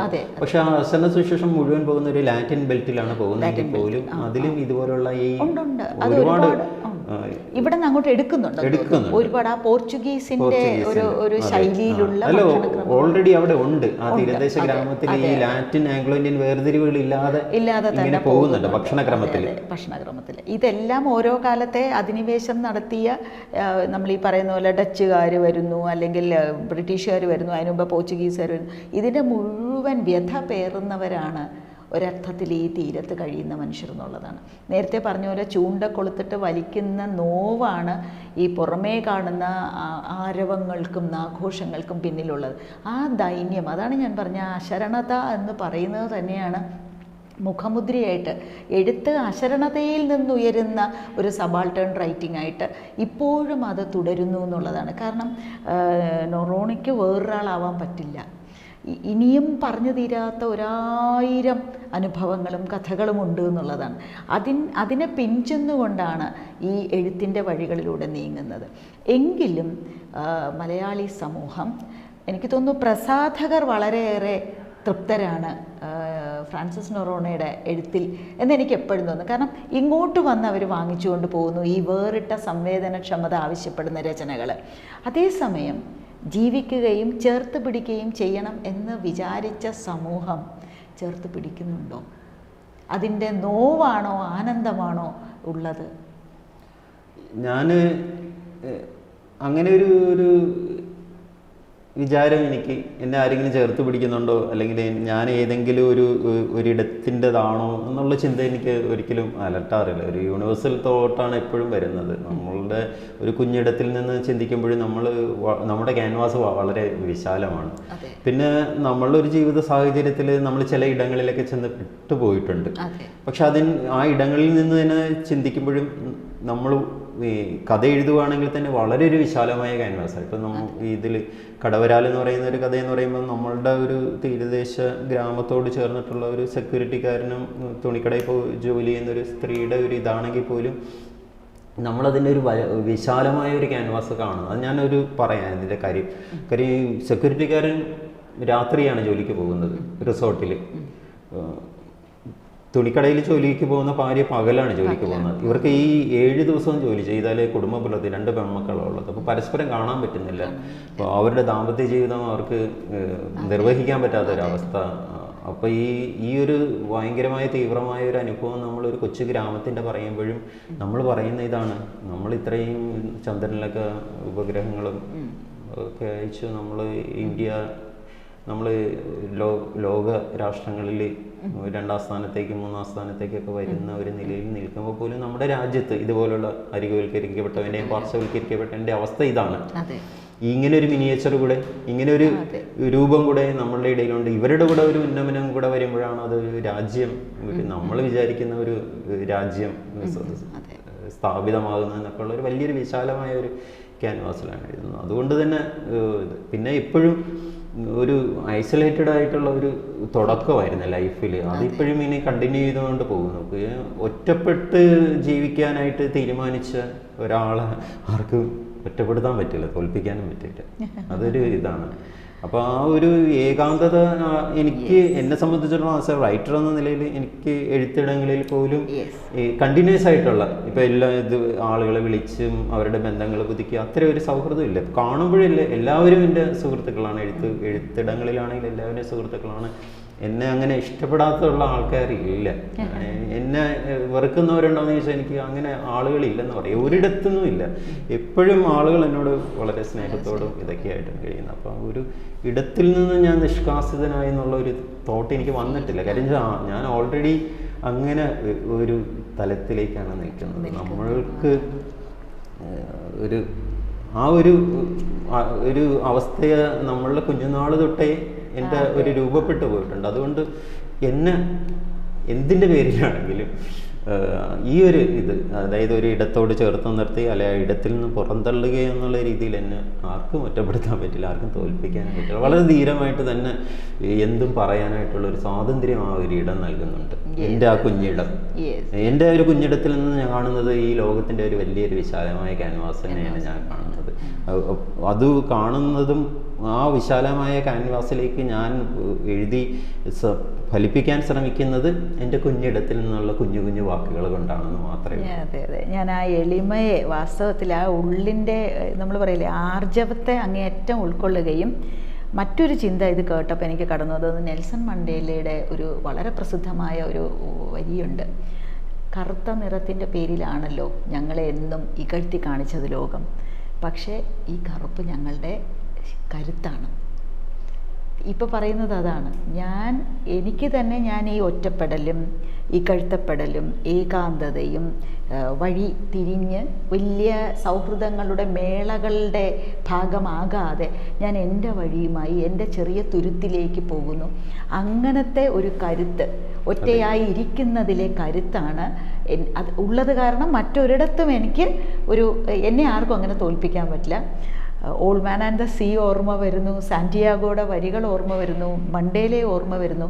സബാൾട്ടേണിറ്റി എന്ന് പറയുന്നതിനെ കരുത്താക്കി എഴുതുക എന്ന് പറയുന്നതാണ് ഫ്രാൻസിസ് നൊറോണയുടെ ഈ എന്താ പറയേണ്ടത്, ലോകത്തോട് കൊടുക്കാൻ പറ്റുന്ന ഏറ്റവും വലിയ മെസ്സേജ് എന്നാണ് എനിക്ക് തോന്നുന്നത് കേട്ടോ. അതൊരു വളരെ വളരെ ലളിതമായും വളരെ എളിമയോടും ഒക്കെ പറയുന്നുണ്ടെങ്കിലും അതിൻ്റെ ഡെപ്ത് എത്ര വലുതാണെന്ന് മനസ്സിലാക്കാൻ പറ്റുന്നുണ്ട്. ഒരു എഴുത്തുകാരൻ്റെ എഴുത്ത് ജീവിതവും അകത്തുള്ള ജീവിതവുമാണ് പൂർണ്ണമായും നമ്മളിപ്പോൾ പറഞ്ഞു പോയിക്കൊണ്ടിരുന്നത്. ഇതിൽ ഇടയ്ക്ക് നമ്മൾ വിട്ട ഒരിടത്തുനിന്ന് എനിക്ക് ഒന്നുകൂടെ തിരിച്ചു പിടിക്കണം തോന്നുന്നു. ആദമിൻ്റെ മുഴ എന്ന ആദ്യത്തെ കഥ, അത് കലാകൗമുദിയിൽ വന്നപ്പോൾ തന്നെ ശ്രദ്ധേയമായെന്നും ജയരാജ് അതിലുള്ള വിഷ്വൽ ഇമ്പാക്ട്സിൽ ആകൃഷ്ടനായി അതിനെ ഒന്ന് സിനിമയാക്കുന്നതിനെക്കുറിച്ച്, അതിൻ്റെ സാധ്യതകളെക്കുറിച്ച് സംസാരിച്ച് പോയെന്നും പറഞ്ഞു. പക്ഷെ അതൊരിക്കലും സഫലമായില്ല. എങ്കിലും തൊട്ടപ്പനിലേക്ക് എത്തുമ്പം തൊട്ടപ്പൻ കഥ സിനിമയായി എന്നുള്ളതാണ്. തൊട്ടപ്പൻ കഥയുടെ സിനിമ എനിക്ക് തോന്നുന്നു ഞങ്ങൾ ഒരുപാട് പേരത് വളരെ ശ്രദ്ധയോടെ കഥ വായിക്കുകയും അതിൻ്റെ അഡാപ്റ്റേഷൻ എന്നുള്ള നിലയിൽ സിനിമ കാണുകയും ചെയ്തു. ഇപ്പം നമുക്ക് പറയാൻ എപ്പോഴും ഇഷ്ടം സിനിമയെക്കാളും വായിച്ച കഥയാണ് കൂടുതൽ ഇഷ്ടം എന്നാണ് എൻ്റെയും പേഴ്സണലായിട്ട് അങ്ങനെ തന്നെ വരുന്നു. ഒരു സിനിമയിലേക്ക് എത്തിയ സാഹചര്യങ്ങളെക്കുറിച്ച്, സിനിമയിലോട്ട് പോകുമ്പോൾ വിഷ്വൽ ഇമ്പാക്ട്സ് ഒരുപാടുണ്ട് എന്നാണ് അതിനർത്ഥം. കഥ കാണിച്ചുകൂടി പ്രതിഫലിപ്പിക്കാനാകുന്നു എന്നുള്ളതാണ്. എന്തൊക്കെയാണ് അത്തരം അനുഭവങ്ങളെക്കുറിച്ച് പറയേണ്ടത്? ആദമിൻ്റെ മുഴ സിനിമ ഏതെങ്കിലും ഒരു കാലത്തിൽ അത് നടക്കുമെന്നുള്ള ഒരു സ്വപ്നം കണ്ട് തന്നെയാണ് ഞാൻ ഇപ്പോഴും മുന്നോട്ട് പോകുന്നത്. അടുത്ത കാലത്ത് സംസാരിച്ചപ്പോൾ അദ്ദേഹം കുറച്ച് തിരക്കഥ നിനക്ക് തന്നെ എഴുതാൻ പറ്റുമെങ്കിൽ ശ്രമിക്കാമെന്നുള്ളൊരു രീതിയിൽ അദ്ദേഹം അങ്ങനെ ഒരു ശുഭ സൂചനയും നൽകിയിട്ടുണ്ട്. ഞാൻ ഇതുവരെ തിരക്കഥ എഴുതിയിട്ടില്ല. ഞാനും എൻ്റെ ഒരു സുഹൃത്തും കൂടെ എൻ്റെ അതിശയ ചെറുപ്പം എന്ന് പറയുന്നൊരു ഇതിന് ഞങ്ങൾക്കത് ചെയ്യാൻ പറ്റുമോ എന്നറിയുന്ന ഒരു പരീക്ഷണം എന്ന നിലയിൽ ഒരു തിരക്കഥ എഴുതി വെച്ചിട്ടുമുണ്ട്. ഈ തൊട്ടപ്പൻ സിനിമയുടെ ഒരു തുടക്കം എന്ന് പറയുന്നത്, എനിക്കൊരു ഫേസ്ബുക്ക് ഫ്രണ്ടുണ്ട് സഫ്രാസ് അലി എന്ന, സിനിമകളെ കുറിച്ച് റിവ്യൂസൊക്കെ എഴുതുന്നുണ്ട്. ഈ സഫ്രാസ് അലിക്ക് തൊട്ടപ്പം വായിച്ചിട്ട് ഭയങ്കരമായിട്ട് ഇഷ്ടപ്പെട്ടു. സഫ്രാസ് അലിയാണ് പൊന്നാനിക്കാരനായ ഷാനവാസ് കെ ബാവക്കുട്ടിയെ ഈ കഥ പരിചയപ്പെടുത്തി കൊടുക്കുന്നത്. ഷാനവാസ് ബാവക്കുട്ടി അതിനു മുമ്പ് കിസ്മത്ത് എന്ന് പറയുന്ന സിനിമ ചെയ്തിട്ട് ആ സിനിമയ്ക്ക് നവാഗത സംവിധായകനുള്ള സ്റ്റേറ്റ് അവാർഡ് കിട്ടിയത് ഷാനവാസ് ബാവക്കുട്ടിക്ക്. ഗംഭീര സിനിമയായിരുന്നു. അപ്പം ബാവക്കുട്ടി ഇത് സിനിമ ചെയ്യാമെന്നുള്ള പേര് തോന്നുന്നത്. ബാവക്കുട്ടി എന്നെ ഒരു ദിവസം രാത്രിയാണ് വിളിക്കുന്നത്. അപ്പം ഞാനിങ്ങനെ ഡയറക്ടറാണ്, നിങ്ങളുടെ തൊട്ടപ്പൻ സിനിമ ചെയ്യണമെന്നൊരാഗ്രഹമുണ്ട്, ഒന്ന് നമുക്ക് എറണാകുളത്ത് എവിടെയെങ്കിലും വെച്ച് കൂടി ഒന്ന് സംസാരിച്ചാലെന്ന് ചോദിച്ചാൽ. അപ്പോൾ ആദ്യം ഞാൻ വിചാരിച്ചത് എന്നെ ആരോ വിളിച്ച് പറ്റിക്കുകയാണ്. എനിക്ക് എൻ്റെ ഒരു കഥ അങ്ങനെ സിനിമയിലേക്ക് വരുന്നതിനെ കുറിച്ചൊന്നും ഞാൻ അങ്ങനെ ഒരു വരുന്നത് സന്തോഷമെങ്കിൽ പോലും നമ്മൾ അന്നേരം പ്രതീക്ഷിക്കുന്നില്ല. പിന്നെ എനിക്ക് അദ്ദേഹത്തിൻ്റെ സംസാരത്തിൽ നിന്ന് എനിക്ക് മനസ്സിലായി ഇതൊരു ജെന്യുവനായിട്ടുള്ള കോളാണെന്ന്. ഞാൻ ശരി വന്ന് കാണാം എന്നൊക്കെ പറഞ്ഞു. അങ്ങനെ അദ്ദേഹമായിട്ട് പോയി ഒരു 6-7 ദിവസം ഞങ്ങൾ ഒന്നിച്ചിരുന്നു, ഇതിനെക്കുറിച്ച് സംസാരിക്കുകയും ഈ സിനിമയുടെ ഒരു ഔട്ട്ലൈനൊക്കെ പറയുകയൊക്കെ ചെയ്തായിരുന്നു. പിന്നീട് ആണ് ഇതിനകത്ത് PS റഫീഖ് എന്ന് പറയുന്ന തിരക്കഥാകൃത്ത് വരുന്നത്. തൊട്ടപ്പൻ എന്ന് പറയുന്ന സിനിമ സ്റ്റേറ്റ് അവാർഡ് 2 കിട്ടിയായിരുന്നു. എനിക്കൊന്ന് ബെസ്റ്റ് ആക്ട്രസിനുള്ള അവാർഡ് കിട്ടി. പിന്നെ സോങ്സ് പാടിയ അതിൽ കായലേ കായലേ നീ തനിച്ചല്ലേ എന്നുള്ള ആ പാട്ട് പാടിയ സിംഗർക്ക് കിട്ടി. അപ്പോൾ അത്തരത്തിലതൊരു അവാർഡ് വിന്നിങ് മൂവിയുടെ ലിസ്റ്റിലേക്ക് അത് വന്നു. പിന്നെ അത് ഒരുപാട് ആളുകൾക്ക് ഇഷ്ടപ്പെട്ടിട്ടുള്ള സിനിമയാണ്. പിന്നെ എപ്പോഴും നമ്മൾ ചർച്ച ചെയ്യുന്നത് കഥയുടെ ആത്മാവ് സിനിമയിലേക്ക് വന്നു. ഇത് എല്ലാ കാലത്തും ഒരു ചർച്ചയായിട്ട് വന്നിട്ടുള്ളതാണ്. എനിക്ക് തോന്നുന്നു ഭാർഗവി നിലയം, വൈക്കം മുഹമ്മദ് ബഷീറിൻ്റെ പച്ച വെളിച്ചം അല്ലേ, നീല വെളിച്ചം ആണ്. പിന്നീട് പള്ളിവാളും കാൽച്ചിലമ്പും, അതെ സക്കറിയയുടെ ഭാസ്കര പട്ടേലിന്റെ ജീവിതം എന്ന് പറയുന്നത് ഈ ലീല, ഉണ്ണിയാറിന്റെ ലീല, അതേ പേരിൽ തന്നെ. അപ്പം ഈ കഴിഞ്ഞ ദിവസം ഇന്നലെ ഇവിടെ മലബാർ ലിറ്റററി ഫെസ്റ്റ് വെച്ച് ഞാനും ഉണ്ണിയാറും കൂടെ ഒരു പ്രോഗ്രാമിനുണ്ടായിരുന്നു. അപ്പം വേദിയിൽ നിന്ന് ഇതുപോലൊരു ചോദ്യം വന്നു, അങ്ങയുടെ കഥ സിനിമയായപ്പോൾ എന്താണ് അതിൻ്റെ. അപ്പം അദ്ദേഹം അതിന് പറഞ്ഞൊരു ഉത്തരം, അതെങ്ങനെ പറഞ്ഞു, വേണ്ടിയിരുന്നില്ല, എൻ്റെ കഥ സിനിമയാക്കേണ്ടിയിരുന്നില്ല എന്നുള്ള ഒരു അങ്ങനെ ഒരു ഇതോട് പറഞ്ഞു. അപ്പോൾ ആ രീതിയിൽ അദ്ദേഹം പറഞ്ഞു. ഭാസ്കർ ഭട്ടിലും എൻ്റെ ജീവിതം നോക്കുമ്പോൾ വിധേയനായപ്പോഴും സക്രിയയും അടൂരും തമ്മിൽ ഇതേപോലുള്ള ചില പരാമർശങ്ങളും തർക്കങ്ങളും ഒക്കെ ഉണ്ടായെന്നൊക്കെ നമ്മൾ വായിച്ചിട്ടുണ്ട്. പക്ഷെ ഞാൻ ഇതിനെ കാണുന്നതെന്ന് പറയുന്നത്, ഒരു കഥ നമ്മൾ എഴുതുമ്പോൾ ആ കഥ വായിക്കുന്ന ഒരു സംവിധായകൻ ആ കഥയിലൊരു സിനിമ കാണും. കഥയല്ല അയാൾ കാണുന്നത്, ആ കഥയിൽ അയാളൊരു സിനിമയെ കാണുന്നത്. ആ കഥ വായിച്ചിട്ട് അയാൾ കാണുന്ന സിനിമ എങ്ങനെ ജനങ്ങളുടെ മുന്നിലേക്ക് എത്തിക്കാം എന്നുള്ളതിൻ്റെ അയാളുടെ ചർച്ചകളിലൂടെയും അയാൾ ആ ഒരു പ്രോജക്റ്റായിട്ട് കൊണ്ടുപോകണം. ഒരു കൂട്ടം ആളുകൾ ഒരു ഇൻഡസ്ട്രിയാണ്. അപ്പോൾ അയാൾ ഒരു തിരക്കഥാകൃത്തിൻ്റെ സഹായം തേടുന്നു. സുരേഷ് രാജൻ എന്ന് പറയുന്ന ഒരു പ്രഗത്ഭനായ ക്യാമറയാണ്, ബ്യൂട്ടിഫുൾ ആയിരുന്നു അതിൻ്റെ വിഷ്വൽസ്, ഗംഭീരം എന്ന് പറയാൻ. രാത്രി രംഗങ്ങളൊക്കെ എന്നെ ഒരു വേൾഡ് ക്ലാസ്സിനോട് ചേർന്ന് നിൽക്കുന്നതായിട്ടുള്ള വിഷ്വൽസ് അതിനകത്തുണ്ട്. അപ്പം അങ്ങനെ ഈ ക്യാമറാമാൻ്റെ സഹായത്തോടുകൂടി അദ്ദേഹം ഈ കഥയിൽ കണ്ട ഒരു സിനിമയാണ് ചെയ്യുന്നത്. ആ സിനിമ ചെയ്യുമ്പോൾ ആ കഥയാണോ എടുത്ത് ചെയ്തതെന്ന് വെച്ചാൽ അല്ല, കഥയിൽ അദ്ദേഹം കണ്ട സിനിമയുടെ ഒരു കാണാൻ നമ്മൾ ദൃശ്യത്തിൻ്റെ കാണാം. അത് എത്രത്തോളം കഥയോട് ചേർന്ന് നിൽക്കുന്നതെന്നുള്ളതാ, അല്ലെങ്കിൽ അത് എത്രത്തോളം കഥയുമായിട്ട് അതിൻ്റെ കഥയുടെ ആത്മാവിനോട് ചേർന്ന് നിന്നിട്ടുള്ള ചോദ്യത്തെക്കാളേറെ അതൊരു മറ്റൊരു കലാരൂപമായിട്ട് വേണം കാണാനായിട്ട്. ഒരു മെറ്റാ ടെക്സ്റ്റ് പോവുക. അതെ. എപ്പോഴും നമ്മൾ കഥ വിഷ്വലിലേക്ക് കൊണ്ടുവന്നിട്ട് മറ്റൊരു കലാരൂപമാക്കുമ്പോൾ ആ ഒരു കലാരൂപത്തിൻ്റെ പരിമിതിയിൽ നിന്നുകൊണ്ട്, ഇപ്പോൾ കഥയെന്ന് പറയുമ്പോൾ നിരവധി അടരുകളുള്ളതാണ്. ഒരു കഥ എഴുതി നേരത്തെ പറഞ്ഞു ഓതർ ഡെഡാണെന്ന് പറഞ്ഞു. പിന്നെ വായനക്കാരനാണ് ഈ കഥയെ ജീവിപ്പിച്ച് കൊണ്ടുവന്നത്. ഒരു കഥ തന്നെ അനേക രീതിയിലായിരിക്കും വായിക്കുന്നത്. പക്ഷെ സിനിമ അങ്ങനെയല്ല. സിനിമ ഒരു പ്രത്യേക ഒരു ചതുരത്തിലേക്ക് കുറേ വിഷ്വൽസ് കൊണ്ടുവന്നിട്ട് ഇത് നിങ്ങൾ കാണും എന്നാ പറയുന്നത്. നമുക്ക് ഓപ്ഷൻസ് ഇല്ല. ഇത് വേണ്ട, വേറൊരു രീതിയിൽ ഞാൻ ഇതിനെ കാണാമെന്ന് വെച്ചാൽ കാണാൻ പറ്റുമായിരിക്കും. സിനിമയിലും അടരുകളുണ്ട്, പക്ഷെ ചുരുക്കമേ ഉള്ളൂ. എന്നാലും നമ്മൾ ഒരു നിശ്ചിത മുറിക്കുള്ളിൽ നിശ്ചിത ഒരു ചതുരത്തിൻ്റെ ഉള്ളിലേക്ക് ഒതുക്കി നിർത്തുന്നതായിട്ടുള്ള ഒരു ശ്രാവ്യ ലോകത്തിലേക്കാണ് നമ്മൾ ഒതുക്കുന്നത്. നമ്മുടെ മാനസിക തലവും നമ്മുടെ ഭാവനകളിലും എല്ലാം ചിലപ്പോൾ ഈ ഒരു പരിമിതപ്പെട്ടു പോകുന്നുണ്ട്. അപ്പോൾ ഇതെല്ലാം നമ്മൾ മനസ്സിലാക്കിയിട്ട് വേണം ഇത്തരം ഒരു വിഷയത്തിൽ നമ്മൾ അതിൻ്റെ ഒരു നിലപാട് ചെയ്യുന്നത്. ഞാനെപ്പോഴും കാണുന്നത് ഷാനവാസ് പാവക്കുട്ടി എൻ്റെ തൊട്ടപ്പൻ കഥ വായിച്ചിട്ട് അദ്ദേഹം അതിൽ കണ്ട സിനിമയാണ് ചെയ്തിരിക്കുന്നത്. അത് വേറൊരു കലാരൂപമാണ്. അതിൻ്റെ പരിമിതികളും ആ ഒരു കലാരൂപത്തിൻ്റെ ക്യാൻവാസിൽ നിന്ന് വേണം അതിനെ കാണാനായിട്ട്. കക്കുകളി വന്നപ്പോഴും ഇത് തന്നെയായിരുന്നു. കക്കുകളി എന്ന് പറയുന്നത് ജോബ് മഠത്തിൽ എന്ന് പറയുന്ന ഒരു സംവിധായകനാണ് കക്കുകളി ചെയ്തത്. ഈ കഥ നാടകത്തിൻ്റെ ഇതിലേക്ക് വരുമ്പോൾ ഈ കഥയുടെ ഈ ലെയറുകൾക്കിടയിൽ ഒരുപാട് മൗനങ്ങളുണ്ട്. അത് ആർക്ക് വേണമെങ്കിലും ഡിഫൈൻ ചെയ്യാവുന്ന ഒരുപാട് മൗനങ്ങളുണ്ട്. അപ്പോൾ അത്തരം ഈ കഥയിലുണ്ടാവുന്ന മൗനങ്ങൾ നാടക രൂപത്തിലേക്ക് വരുമ്പോഴും അത് ലൗഡാവും. അത് ജനങ്ങളുമായിട്ട് നേരിട്ടാണ് സംവദിക്കുന്നത്. അതിന് ഭയങ്കരമായിട്ട് ഇമ്പാക്റ്റ് കൂടും. അപ്പം ഇത് എൻ്റെ കക്കുകളിയുടെ ആത്മാവാണ്, അല്ലെ കക്കുകളിയിൽ നിന്ന് ഇത് എന്തുമാത്രം മാറിയാണ് ചിത്രീകരിച്ചിരിക്കുന്നത്. അങ്ങനെയല്ല. ഈ കക്കുകളി തന്നെ ഒരാൾ കഥകളി ആട്ടക്കഥ എഴുതിയിട്ട് കഥകളിയുടെ അതെല്ലാം എഴുതി എന്നെ വിളിച്ചു. അപ്പോൾ അതിൻ്റെ ഇടയ്ക്കാണ് ഈ കക്കുകളി വിവാദമാകുന്നത്. അല്ലെങ്കിൽ അത് കഥകളി രൂപത്തിൽ വന്നേനെ. അമ്പലപ്പുഴയിലുള്ള ഒരാളാണ് ചെയ്യാനായിട്ട് തീരുമാനിച്ചിരുന്നത്. അദ്ദേഹം അതിൻ്റെ കോസ്റ്റ്യൂംസും എല്ലാം റെഡിയായി അതിൻ്റെ ആട്ടക്കഥാ രൂപം എഴുതി കഴിഞ്ഞു. അപ്പം ഈ ഒരു ഇത് വന്നപ്പോൾ അദ്ദേഹം അതിൽ നിന്ന് പിൻവാങ്ങി. അല്ലെങ്കിൽ അതിൻ്റെ ആട്ടക്കഥ വന്നില്ല. അപ്പോൾ അപ്പം നമ്മൾ ഒരു കഥ മറ്റൊരു മീഡിയയിലേക്ക് പോകുമ്പോൾ അതിൻ്റെ സാധ്യതകളും അതിൻ്റെ പരിമിതികളും ഉണ്ടാവാം.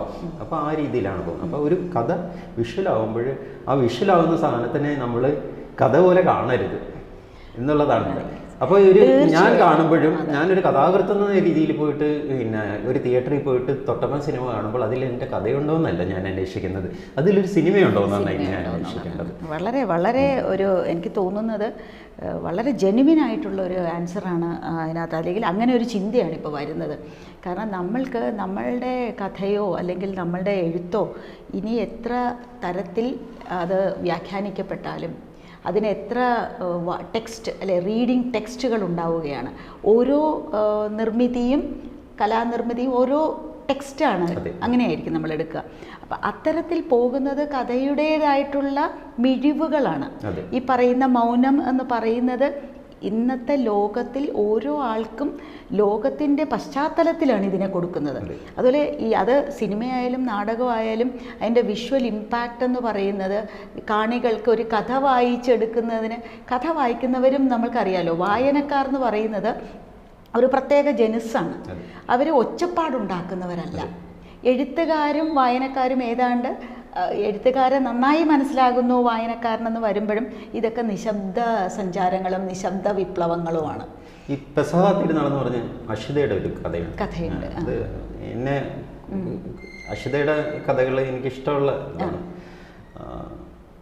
ഷിഹാബുദ്ദീൻ പൊയ്ത്തുകളോടുമായിട്ട് അഷിതയുടെ ഒരു ഇൻ്റർവ്യൂ, അവസാന കാലത്ത് ഒരു ഇൻ്റർവ്യൂ ഒക്കെ ഉണ്ട്. അപ്പം അഷിതയുടെ പെസഹ തിരുനാളിൽ ആ കഥയിലെ അമ്മയോട് ആ കഥയിലെ കുഞ്ഞ് ചോദിക്കും, ദൈവത്തെക്കുറിച്ച് ചോദിക്കും. അപ്പോൾ അമ്മ അതിന് ആൻസർ ചെയ്യുന്ന രീതി എന്ന് പറയുന്നത്, അമ്മ കുഞ്ഞിൻ്റെ മുന്നിൽ മുട്ടുകുത്തും, കുഞ്ഞിൻ്റെ കണ്ണുകളിലേക്ക് നോക്കും, എന്നിട്ട് അമ്മ പറയുന്നത് അമ്മ ദൈവത്തെ കാണുകയാണ്. മനോഹരം, മനോഹരം. ഇത് നമ്മൾ വിഷ്വലിലേക്ക് കൊണ്ടുവരുമ്പോൾ ഈ കുഞ്ഞിൻ്റെ കണ്ണിൽ കാണുന്ന ദൈവം, അമ്മ കാണുന്ന ഒരു ദൈവത്തെ ഒരു വായനക്കാരന് ഏതൊക്കെ രീതിയിൽ കാണാൻ പറ്റും? ഇതൊരു വിഷ്വലിലേക്ക് കൊണ്ടുവരികയാണ്, സിനിമയിലേക്ക് കൊണ്ടുവരികയാണ്. ഈ കുഞ്ഞിൻ്റെ കണ്ണിൽ കാണുന്ന ദൈവത്തെ ആ സിനിമ സംവിധായകൻ ക്യാമറാമാൻ്റെ സഹായത്തോടുകൂടി അല്ലെങ്കിൽ ആർട്ടിഫിഷ്യൽ ഇൻ്റലിജൻസ് വഴി അല്ലെങ്കിൽ ഏതെങ്കിലും അതിൻ്റെ സാങ്കേതികത ഉപയോഗിച്ചിട്ട് സ്ക്രീനിൽ കുഞ്ഞ് കാണുന്ന ദൈവത്തെ കാണിച്ചാൽ നമ്മൾ തൃപ്തിപ്പെടുത്തുന്നത്. തീർച്ചയായിട്ടും ഓരോ വായന അതിലൊരു സ്പേസ് ഉണ്ട്. കുഞ്ഞിൻ്റെ കണ്ണിൽ കാണുന്ന ആ അമ്മ കാണുന്ന ദൈവത്തെ എങ്ങനെ വേണേലും കാണാനായിട്ട് ഓരോ വായനക്കാരനും ഓരോ സാധ്യതകൾ ഒരുപാട് അവശേഷിപ്പിക്കുന്നു വായന. മനോഹരമായിട്ടാണ് അത് എനിക്ക് മനസ്സിലാക്കാൻ പറ്റുന്നത്. വെള്ളത്തിൽ വെച്ച് കരയുന്നവരുടെ കണ്ണീര് കാണാൻ കഴിയുമോ എന്നുള്ളൊരു ചോദ്യം കഥകളിയിൽ നമ്മൾ ചോദിക്കും. അതാണ് എങ്ങനെയാ അത് വിഷ്വലിലേക്ക് കൊണ്ടുവരിക എന്നുള്ളത് നമുക്കറിയില്ല. അതെ. എന്തൊക്കെ പറഞ്ഞാലും ഈ ആരും പറയാനില്ലാത്ത, അതായത് ഫ്രാൻസിസ് നൊറോണയുടെ സ്റ്റോറീസ് എല്ലാം ഞാൻ എപ്പോഴും എനിക്ക് തോന്നുകയാണ്, കാണാതിരിക്കുകയും കേൾക്കാതിരിക്കുകയും ചെയ്യുന്ന എത്രയോ തലമുറകളുടെ ആവിഷ്കാരമാണ് ഒരാളിലൂടെ നടത്തപ്പെട്ടിരിക്കുന്നത്. എന്നോട് പണ്ട് ചോദിച്ചിട്ടുണ്ട്, നിങ്ങൾ എന്തുകൊണ്ടാണ് ഇത്രയും, ഒരുപക്ഷെ എന്നോടുള്ളൊരു വിമർശനം എന്നുള്ള രീതിയിലായിരിക്കും. സക്കറിയ എന്നെ കുറിച്ചിട്ടുള്ള അവതാരികയിൽ എഴുതുന്നുണ്ടല്ലോ, ഉപ്പിൻ്റെയും ഇത് ഭയങ്കര ഒരു തീവ്രമായിട്ടുള്ള കഥാപാത്രങ്ങൾ, ചാരായത്തിൻ്റെ എന്നൊക്കെ.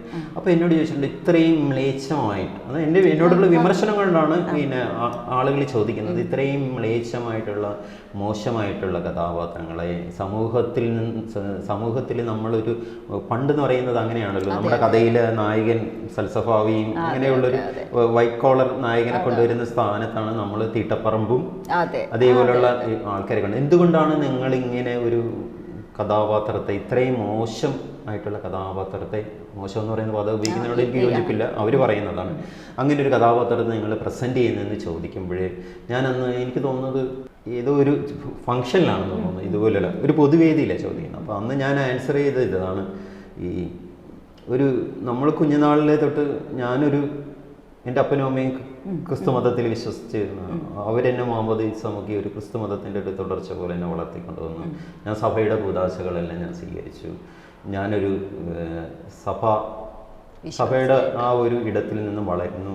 ഞാൻ വിവാഹം കഴിക്കുന്നത് ഒരു ക്രിസ്തുമത വിശ്വാസിയായ ഒരു പെൺകുട്ടിയെ, എനിക്ക് ജനിച്ച കുഞ്ഞിനെ ഞാൻ മുഹമ്മദ് ഈസമുക്കി. അപ്പം ഞാൻ ഈ ഒരു ഇടത്തിൽ നിന്നാണ് എപ്പോഴും ഒരു എഴുത്തുകാരൻ ഏറ്റവും കൂടുതൽ ആദ്യകാലത്ത് എഴുതുന്നതെന്ന് പറഞ്ഞാൽ അവൻ്റെ ഇടത്തിൽ നിന്നുണ്ടാണ് എഴുതുന്നത്. അവൻ്റെ ഇടങ്ങളെ വിമർശിച്ചുകൊണ്ടാണ്, ആ ഇടങ്ങളിലെ കാര്യങ്ങൾ വിമർശിക്കുക എന്നുള്ളത് അവൻ്റെ പ്രാഥമിക ധർമ്മമാണ്. അപ്പോൾ എൻ്റെ ഒരു പ്രാഥമിക ധർമ്മം എന്ന് പറയുന്നത് ഞാൻ ഈ ആദ്യം സൂചിപ്പിച്ചിട്ടുള്ള ഇത്തരം ഇടങ്ങളെ വിമർശിക്കുക എന്നുള്ളത് എൻ്റെ ഒരു റെസ്പോൺസിബിലിറ്റിയാണ്. എനിക്ക് പകരം മറ്റാരും ചെയ്യുമെന്നുള്ളതല്ല, ഞാൻ ചെയ്യേണ്ടതാണ്. അതുകൊണ്ടാണ് ഞാൻ എൻ്റെ സാഹിത്യ രൂപങ്ങളിൽ ഇത്തരം ഞാൻ ജനിച്ച് വളർന്ന ഈ ജീവിത സാഹചര്യങ്ങളിൽ ഉണ്ടാകുന്ന ഇടങ്ങളെക്കുറിച്ചുള്ള വിമർശനം വരുന്നത്. അപ്പോൾ അങ്ങനെയാണ് കക്കുകളി, തൊട്ടപ്പൻ, പെണ്ണാശി പോലുള്ള കഥകൾ വരുന്നത്. ഞാൻ എഴുത്തുകാരൻ എന്ന രീതിയിൽ എഴുത്തിലേക്ക് വരുന്നത് ഞാൻ വളരെ വൈകിയാണെന്ന് പറഞ്ഞു. അതിന് എനിക്കൊരു ദീർഘമായൊരു വായനയുടെ ലോകമുണ്ടെന്ന് പറഞ്ഞു. ആ ഒരു വായനയുടെ ലോകത്തിൽ വെച്ചിട്ട് ഞാൻ സ്വപ്നം കണ്ട ഒരു എഴുത്തിൻ്റെ ലോകമുണ്ട്, എഴുത്തുകാരുണ്ട്. എപ്പോഴും ഓടിച്ചെന്നൊരു ഓട്ടോഗ്രാഫ് മേടിക്കാനായിട്ട് എൻ്റെ ഒരു എൻ്റെ ഒരു വായനക്കാരൻ കൊതിക്കുന്ന ഒരു വായനക്കാരൻ എൻ്റെ ഉള്ളിലുണ്ടായിരുന്നു. അപ്പം ഞാൻ എഴുത്തിൻ്റെ ലോകത്തിലേക്ക് വരുമ്പോൾ ഞാൻ വായനയുടെ ലോകത്തിൽ നിന്ന് കണ്ട എഴുത്തിൻ്റെ ലോകമല്ല ഞാൻ എഴുത്തിൻ്റെ ലോകത്തിലേക്ക് വരുമ്പോൾ കാണുന്നത്. അത് എന്നിൽ ഒരുപാട് ആത്മസംഘർഷങ്ങൾ ഉണ്ടാക്കിയിട്ടുണ്ട്. ഇത്രയും മൂല്യച്യുതികൾ ഈ എഴുത്തിൻ്റെ ഇടത്തിലുമുണ്ട്, ഇത്രയും മാത്സര്യങ്ങൾ ഈ എഴുത്തിൻ്റെ ഇടത്തിലുണ്ട്, ഇത്രയും സങ്കുചിതമായ ഭാവങ്ങൾ എഴുത്തിൻ്റെ, ഇത്രയും പൊയ്മുഖങ്ങൾ എഴുത്തിൻ്റെ ലോകത്തിലുണ്ട്. അതെന്നെ വളരെ വളരെ വളരെ വേദനിപ്പിച്ചിട്ടുണ്ട്. നേരത്തെ പറഞ്ഞല്ലോ ഈ വേദനകളുടെ പ്രത്യുത്തരങ്ങളായിരിക്കുമല്ലോ ഈ എഴുത്തെന്ന് പറയുന്നത്. അപ്പോൾ അത്തരം എൻ്റെ ഉള്ളിലുണ്ടായ ആ ഒരു വേദനയെയാണ് ഞാൻ വളരെ സറ്റയറിക്കൽ രൂപത്തിൽ, സറ്റയറായിട്ട് മാസ്റ്റർ പീസ് എന്ന് പറയുന്നത്. അപ്പം അതുപോലെ തന്നെ ഞാൻ എൻ്റെ പറങ്കിയായിട്ട് ജീവിച്ചിരുന്ന എൻ്റെ വേദനകൾ, ആ പറങ്കിയായിട്ട് ജീവിച്ച ആ ഒരു ചുറ്റുപാടുകളിലിടത്ത് എനിക്കൊരു വിമർശനാത്മകമായിട്ടുള്ളൊരു കണ്ണോടുകൂടി കാണുമെന്ന് വെച്ചിട്ടാണ് എൻ്റെ മെമ്മറീസ് എഴുതുന്നത്, മുണ്ടമ്പറങ്കി എഴുതുന്നത്. അപ്പോൾ ഏതൊരു എഴുതുമ്പോഴും ഞാൻ നിൽക്കുന്ന ഒരിടത്തെ വിമർശിക്കാനായിട്ട് ഉള്ള ഒരു ധാർമ്മികത അല്ലെങ്കിൽ ഒരു ഉത്തരവാദിത്വം എനിക്കുണ്ട്. അപ്പോൾ അങ്ങനെയാണ് ഞാൻ എഴുതുന്നത്. എഴുത്ത് എന്ന് പറയുന്നതിൻ്റെ പൊളിറ്റിക്സ് ആണത്. എഴുത്ത് എന്ന് പറയുന്നത് മുൻപേ പറക്കുന്ന പക്ഷിയുടെ കണ്ണാണ്. അത് മനസ്സിലാക്കണമെങ്കിൽ നമ്മൾ എത്രയോ പതിറ്റാണ്ടുകളും ചിലപ്പം നൂറ്റാണ്ടുകളും എടുക്കും. പഴയ എഴുത്തുകാർ അന്ന് എന്താണ് അവരുടെ ഉള്ളിൽ കണ്ടത് അതിന്ന് ശരിയെന്ന് തിരിച്ചറിയുന്ന ഒരു കാലം, അതായത് കാലത്തിന് മുമ്പേ പറക്കുന്ന ഒരു പക്ഷി എന്നുള്ള നിലയിലാണ് എഴുത്ത് പറയുന്നത്. അത് എഴുത്തുകാരൻ്റെ ഉത്തരവാദിത്വമാണ്. അത് നൊറോണ പറഞ്ഞ വളരെ സത്യം തന്നെയാണ്. എഴുത്തുകാരൻ സ്വന്തം ഇടങ്ങളെ കഥാർസിസ് പോലെ വിമലീകരിക്കുന്നവനുമാവണം. നമുക്ക് നേരിന് വേണ്ടി അത് മാസ്റ്റർ പീസിനെ കുറിച്ചുള്ള വിമർശനം വന്നപ്പോൾ ഞാൻ കൊടുത്തൊരു ആൻസർ ഇതായിരുന്നു. ഈ എഴുത്തെന്ന് പറയുന്നത് ഒരു രാജ്യമാണെങ്കിൽ ആ എഴുത്ത് എന്ന് പറയുന്ന രാജ്യത്തിലെ പ്രജയാണ് ഞാൻ വെളിയിൽ നിന്നല്ല എഴുതുന്നത്. മറ്റു ഇതെന്ന് പറയുന്നത് എൻ്റെ ഇടങ്ങളെ അല്ലാതെ വേറൊരു ഇടങ്ങളൊക്കെ കുറിച്ച് പറയുമ്പോൾ ഞാൻ വെളിയിൽ നിന്നാണ് എഴുതുന്നത്. ഇതങ്ങനെയല്ല. ഈ എഴുത്തെന്ന് പറയുന്ന ഒരു രാജ്യത്തിൽ ഒരു പ്രജയാണ് ഞാൻ. ഈ രാജ്യത്തിനുണ്ടാകുന്ന എല്ലാ മൂല്യച്യുതികൾക്കും ഉത്തരവാദി ഞാൻ കൂടെയാണ്. തീർച്ചയായിട്ടും എൻ്റെതായ വീഴ്ചകൾ കൂടെ ഉണ്ട്. എൻ്റെ മാസ്റ്റർ പീസിൽ ഞാൻ കഥാപാത്രമായിട്ട് വരുന്നുണ്ട്. ഞാൻ എന്നെ തന്നെ വിമർശിക്കുന്നുണ്ട്. എൻ്റെ എഴുത്തിലുണ്ടാകുന്ന പോരായ്മകൾ, എൻ്റെ കുറവുകൾ, എൻ്റെതായിട്ടുള്ള എഴുത്തുകാരൻ എന്നുള്ള രീതിയിലുള്ള എന്നെ ഏതൊക്കെ രീതിയിൽ വിമർശിക്കണം അതെല്ലാം ഞാൻ ആത്മവിമർശനം നടത്തുന്നുണ്ട് എഴുത്തിൽ. അപ്പോൾ ഈ എഴുത്തെന്ന് പറയുന്ന ഒരു വലിയ രാജ്യത്തിൽ അതിൻ്റെ ഒരു പ്രജയായിട്ട് അതിൻ്റെ സകല ഉത്തരവാദിത്തങ്ങളും ഏറ്റെടുത്തുകൊണ്ട് അതിലൊരാളായിട്ട് നിന്നിട്ടാണ് ഞാൻ പറയുന്നത്. ഞാൻ മാറി നിന്നിട്ടല്ല ഇതിനെക്കുറിച്ച് പറയുന്നത്. അപ്പോൾ അത്തരം ഒരു സ്വയം വിമർശനം കൂടെ മാസ്റ്റർ പീസ് എന്ന് പറയുന്ന രചനയിലൂടെ ഞാൻ നിർവഹിക്കുന്നുണ്ട്. അപ്പോൾ അത്തരം ഒരു സ്വയം വിമർശനം കൂടെ നമ്മളെ എപ്പോഴും നമ്മുടെ വളർച്ചയെ സഹായിക്കുന്നത് അല്ലെങ്കിൽ നമുക്കില്ലാതെ പോകുന്നത് അതാണ്. ഈ സ്വയം വിമർശനം വേണം. പ്രത്യേകിച്ച് ഒരു എഴുത്തുകാരന് തിരിച്ചറിയണം തൻ്റെ ബലഹീനതകൾ എവിടെയാണ്, തൻ്റെ പോരായ്മകൾ എവിടെയാണ്. അത് എഴുത്തിലാണെങ്കിലും സ്വന്തം ജീവിതത്തിലാണെങ്കിലും അവൻ തിരിച്ചറിയണം. അവിടെ എല്ലാം കറക്റ്റ് ചെയ്ത് പോകണം. കാര്യം എന്ന് വെച്ചാൽ അത്രമേൽ ഒരു എഴുത്തിന് ഒരു പ്രാധാന്യമുണ്ട്, എഴുത്തുകാരന് ഒരു പ്രാധാന്യമുണ്ട്, വായനക്കാരന് ഒരു ഉത്തരവാദിത്വമുണ്ട്, വായനക്കാരന് ഒരു പ്രാധാന്യമുണ്ട്. കാര്യം എന്ന് വെച്ചാൽ നമുക്കറിയാലോ, സർഗാത്മകത എന്ന് പറയുന്നത് മനുഷ്യരുടെ അനുഭൂതികളെ പകർന്നു കൊടുക്കാനുള്ളതാണ്. ആ അനുഭൂതികളെ പകർന്നു കൊടുക്കാൻ പറ്റിയ ഒരു ആർട്ടിഫിഷ്യൽ ഇൻ്റലിജൻസ് ഇതുവരെ കണ്ടുപിടിക്കപ്പെട്ടിട്ടില്ല. നിങ്ങളൊരു കഥ എഴുതുമെന്ന് പറഞ്ഞാൽ ഇപ്പോൾ AI-ക്ക് കൊടുത്ത ഒരു കഥ എഴുതി തരും, അതിൽ അനുഭൂതി ഉണ്ടാവില്ല, കഥയുണ്ടാവുമായിരിക്കും. അപ്പോൾ അത്തരം രീതിയിൽ ഒരു ഭാരിച്ചൊരു ഉത്തരവാദിത്വവും ഒരു മുൻപേ പറക്കുന്ന പക്ഷിയുടെ കണ്ണും അവന് വേണ്ടതാണ്. തീർച്ചയായിട്ടും എനിക്ക് തോന്നുന്നു ഇനിയും ഇതുപോലെ, അതായത് ഈ മനസ്സും ഈ അസ്വാസ്ഥ്യങ്ങളും ഈ സ്വയം വിമർശനങ്ങളും ഈ ഇകഴ്ത്തപ്പെടലുകളും ഒക്കെയുള്ള ഒരു ജീവിതത്തിലൂടെ ഇതിലും ശക്തമായ തിരിച്ചറിവുകളുടേതായ എഴുത്തുകൾ, ഇതിലും ശക്തമായ ധൈര്യം അവലംബിച്ചുകൊണ്ട് എഴുതേണ്ട രചനകൾ വരും എന്നാണ് ഞങ്ങൾ വായനക്കാർ പ്രതീക്ഷിക്കുന്നത്. പിന്നെ ഒരു എഴുത്തുകാരനെയും ഈ പറയുന്നത് പോലെ വായനക്കാർ വായിക്കുന്നു എന്നതിൽ കവിഞ്ഞ് ഒരു എഴുത്തുകാരൻ്റെയും ജീവിതത്തിൻ്റെ ഉന്മാദങ്ങളെയും അസ്വാസ്ഥ്യങ്ങളെയും നോവുകളെയും അടുത്ത് വന്ന് തൊട്ട് പകർത്താൻ ലോകമുണ്ടാവില്ല എന്ന തിരിച്ചറിവ് നമുക്കുണ്ട്. അങ്ങനെയുള്ള സ്വന്തം കരുത്ത് എന്ന് പറയുന്ന ഇടങ്ങളിൽ നിന്ന് തന്നെ പുതിയ രചനകൾ വരട്ടെ. ഒരുപാട് സന്തോഷം ഇങ്ങനെ കുറച്ച് സമയം തന്നതിന്, ഇത്തരത്തിൽ ഉള്ളു തുറന്ന് സംസാരിച്ചതിന്. എല്ലാ ആശംസകളും. എല്ലാവർക്കും സ്നേഹം ഒരിക്കൽ കൂടി പറയുന്നു. ഒരുപാട് സന്തോഷമുണ്ട് ഐറിസ് ആയിട്ട് ഈ ഒരു അഭിമുഖത്തിൽ സംസാരിക്കാൻ കഴിഞ്ഞതിൽ. കുറച്ചൊക്കെ ഒരു എനിക്ക് തോന്നുന്നത് ഒരു ഇൻ്റർവ്യൂവിൻ്റെ ഒരു പരിവേഷമില്ലാതെ ഒരു വീടിൻ്റെ മുറ്റത്ത് കസേരയിട്ടിരുന്ന് രണ്ട് മനസ്സറിയുന്ന രണ്ടുപേർ തമ്മിലുള്ള ഒരു സംസാരമായിട്ട് ഇതിനെ കണ്ടാൽ മതിയാവുമെന്ന് ഞാൻ വിചാരിക്കുന്നു. അങ്ങനെ തന്നെയാണ് ഞാൻ സംസാരിച്ചിട്ടുള്ളത്. എഴുത്തിൽ ഞാൻ ആദ്യമേ സൂചിപ്പിച്ചതുപോലെ ഒരു വളരെ ചുരുങ്ങിയൊരു കാലം, ഒരു 7-8 വർഷത്തെ ഒരു 6 പുസ്തകങ്ങളോളം ആയി വായനക്കാർ തിരിച്ചറിയുന്ന ഒരവസ്ഥയിലേക്ക് ഞാൻ എത്തി. ഇനി ഓരോ കഥകൾ അല്ലെങ്കിൽ ഒരു നോവൽ ചെയ്ത് കഴിയുമ്പോഴും എൻ്റെ മനസ്സിൽ ഒരു വാക്കുമാണ് ഫീൽ ചെയ്യുക. നിറയെ ശൂന്യതയാണ്. അവിടെ ആരാണ് എനിക്ക് വീണ്ടും കഥകളും നോവലുകളും ഒക്കെ പകർന്നു നൽകുന്നതെന്ന് എനിക്കറിയില്ല. അതിങ്ങനെ ഒരു എവിടെ നിന്നാണ് അതിൻ്റെ സ്രോതസ്സ്, എവിടെ നിന്നാണ് അതിൻ്റെ അരുവി ഉറവപ്പെട്ടതെന്നൊന്നും എനിക്കറിയില്ല. ഞാനിങ്ങനെ കടന്നു പോകുന്നു. തനിച്ചിരിക്കാനാണ് എപ്പോഴും ഒരു ആഗ്രഹം. എന്നാലും ഇടയ്ക്കിടയ്ക്ക് വന്നിങ്ങനെ വർത്തമാനം പറയുന്നതിൽ അതിലും ഒരു ആനന്ദം കണ്ടെത്തുന്നു. ഈ മുന്നേയുള്ള വഴിയിൽ ഇവിടെയുള്ള ഒരു സഞ്ചാരം അത് തുടരുന്നു. അത് തനിച്ചാണോ കൂട്ടം ചേർന്നാണോ എന്ന് എനിക്കറിയില്ല. ഏതവസ്ഥയിലും സന്തോഷമായിട്ടിരിക്കാനായിട്ട് ഒരു മനസ്സിനൊരു വെമ്പലുണ്ട്. ഞങ്ങൾക്ക് എല്ലാവർക്കും എൻ്റെ സ്നേഹം. Thank you.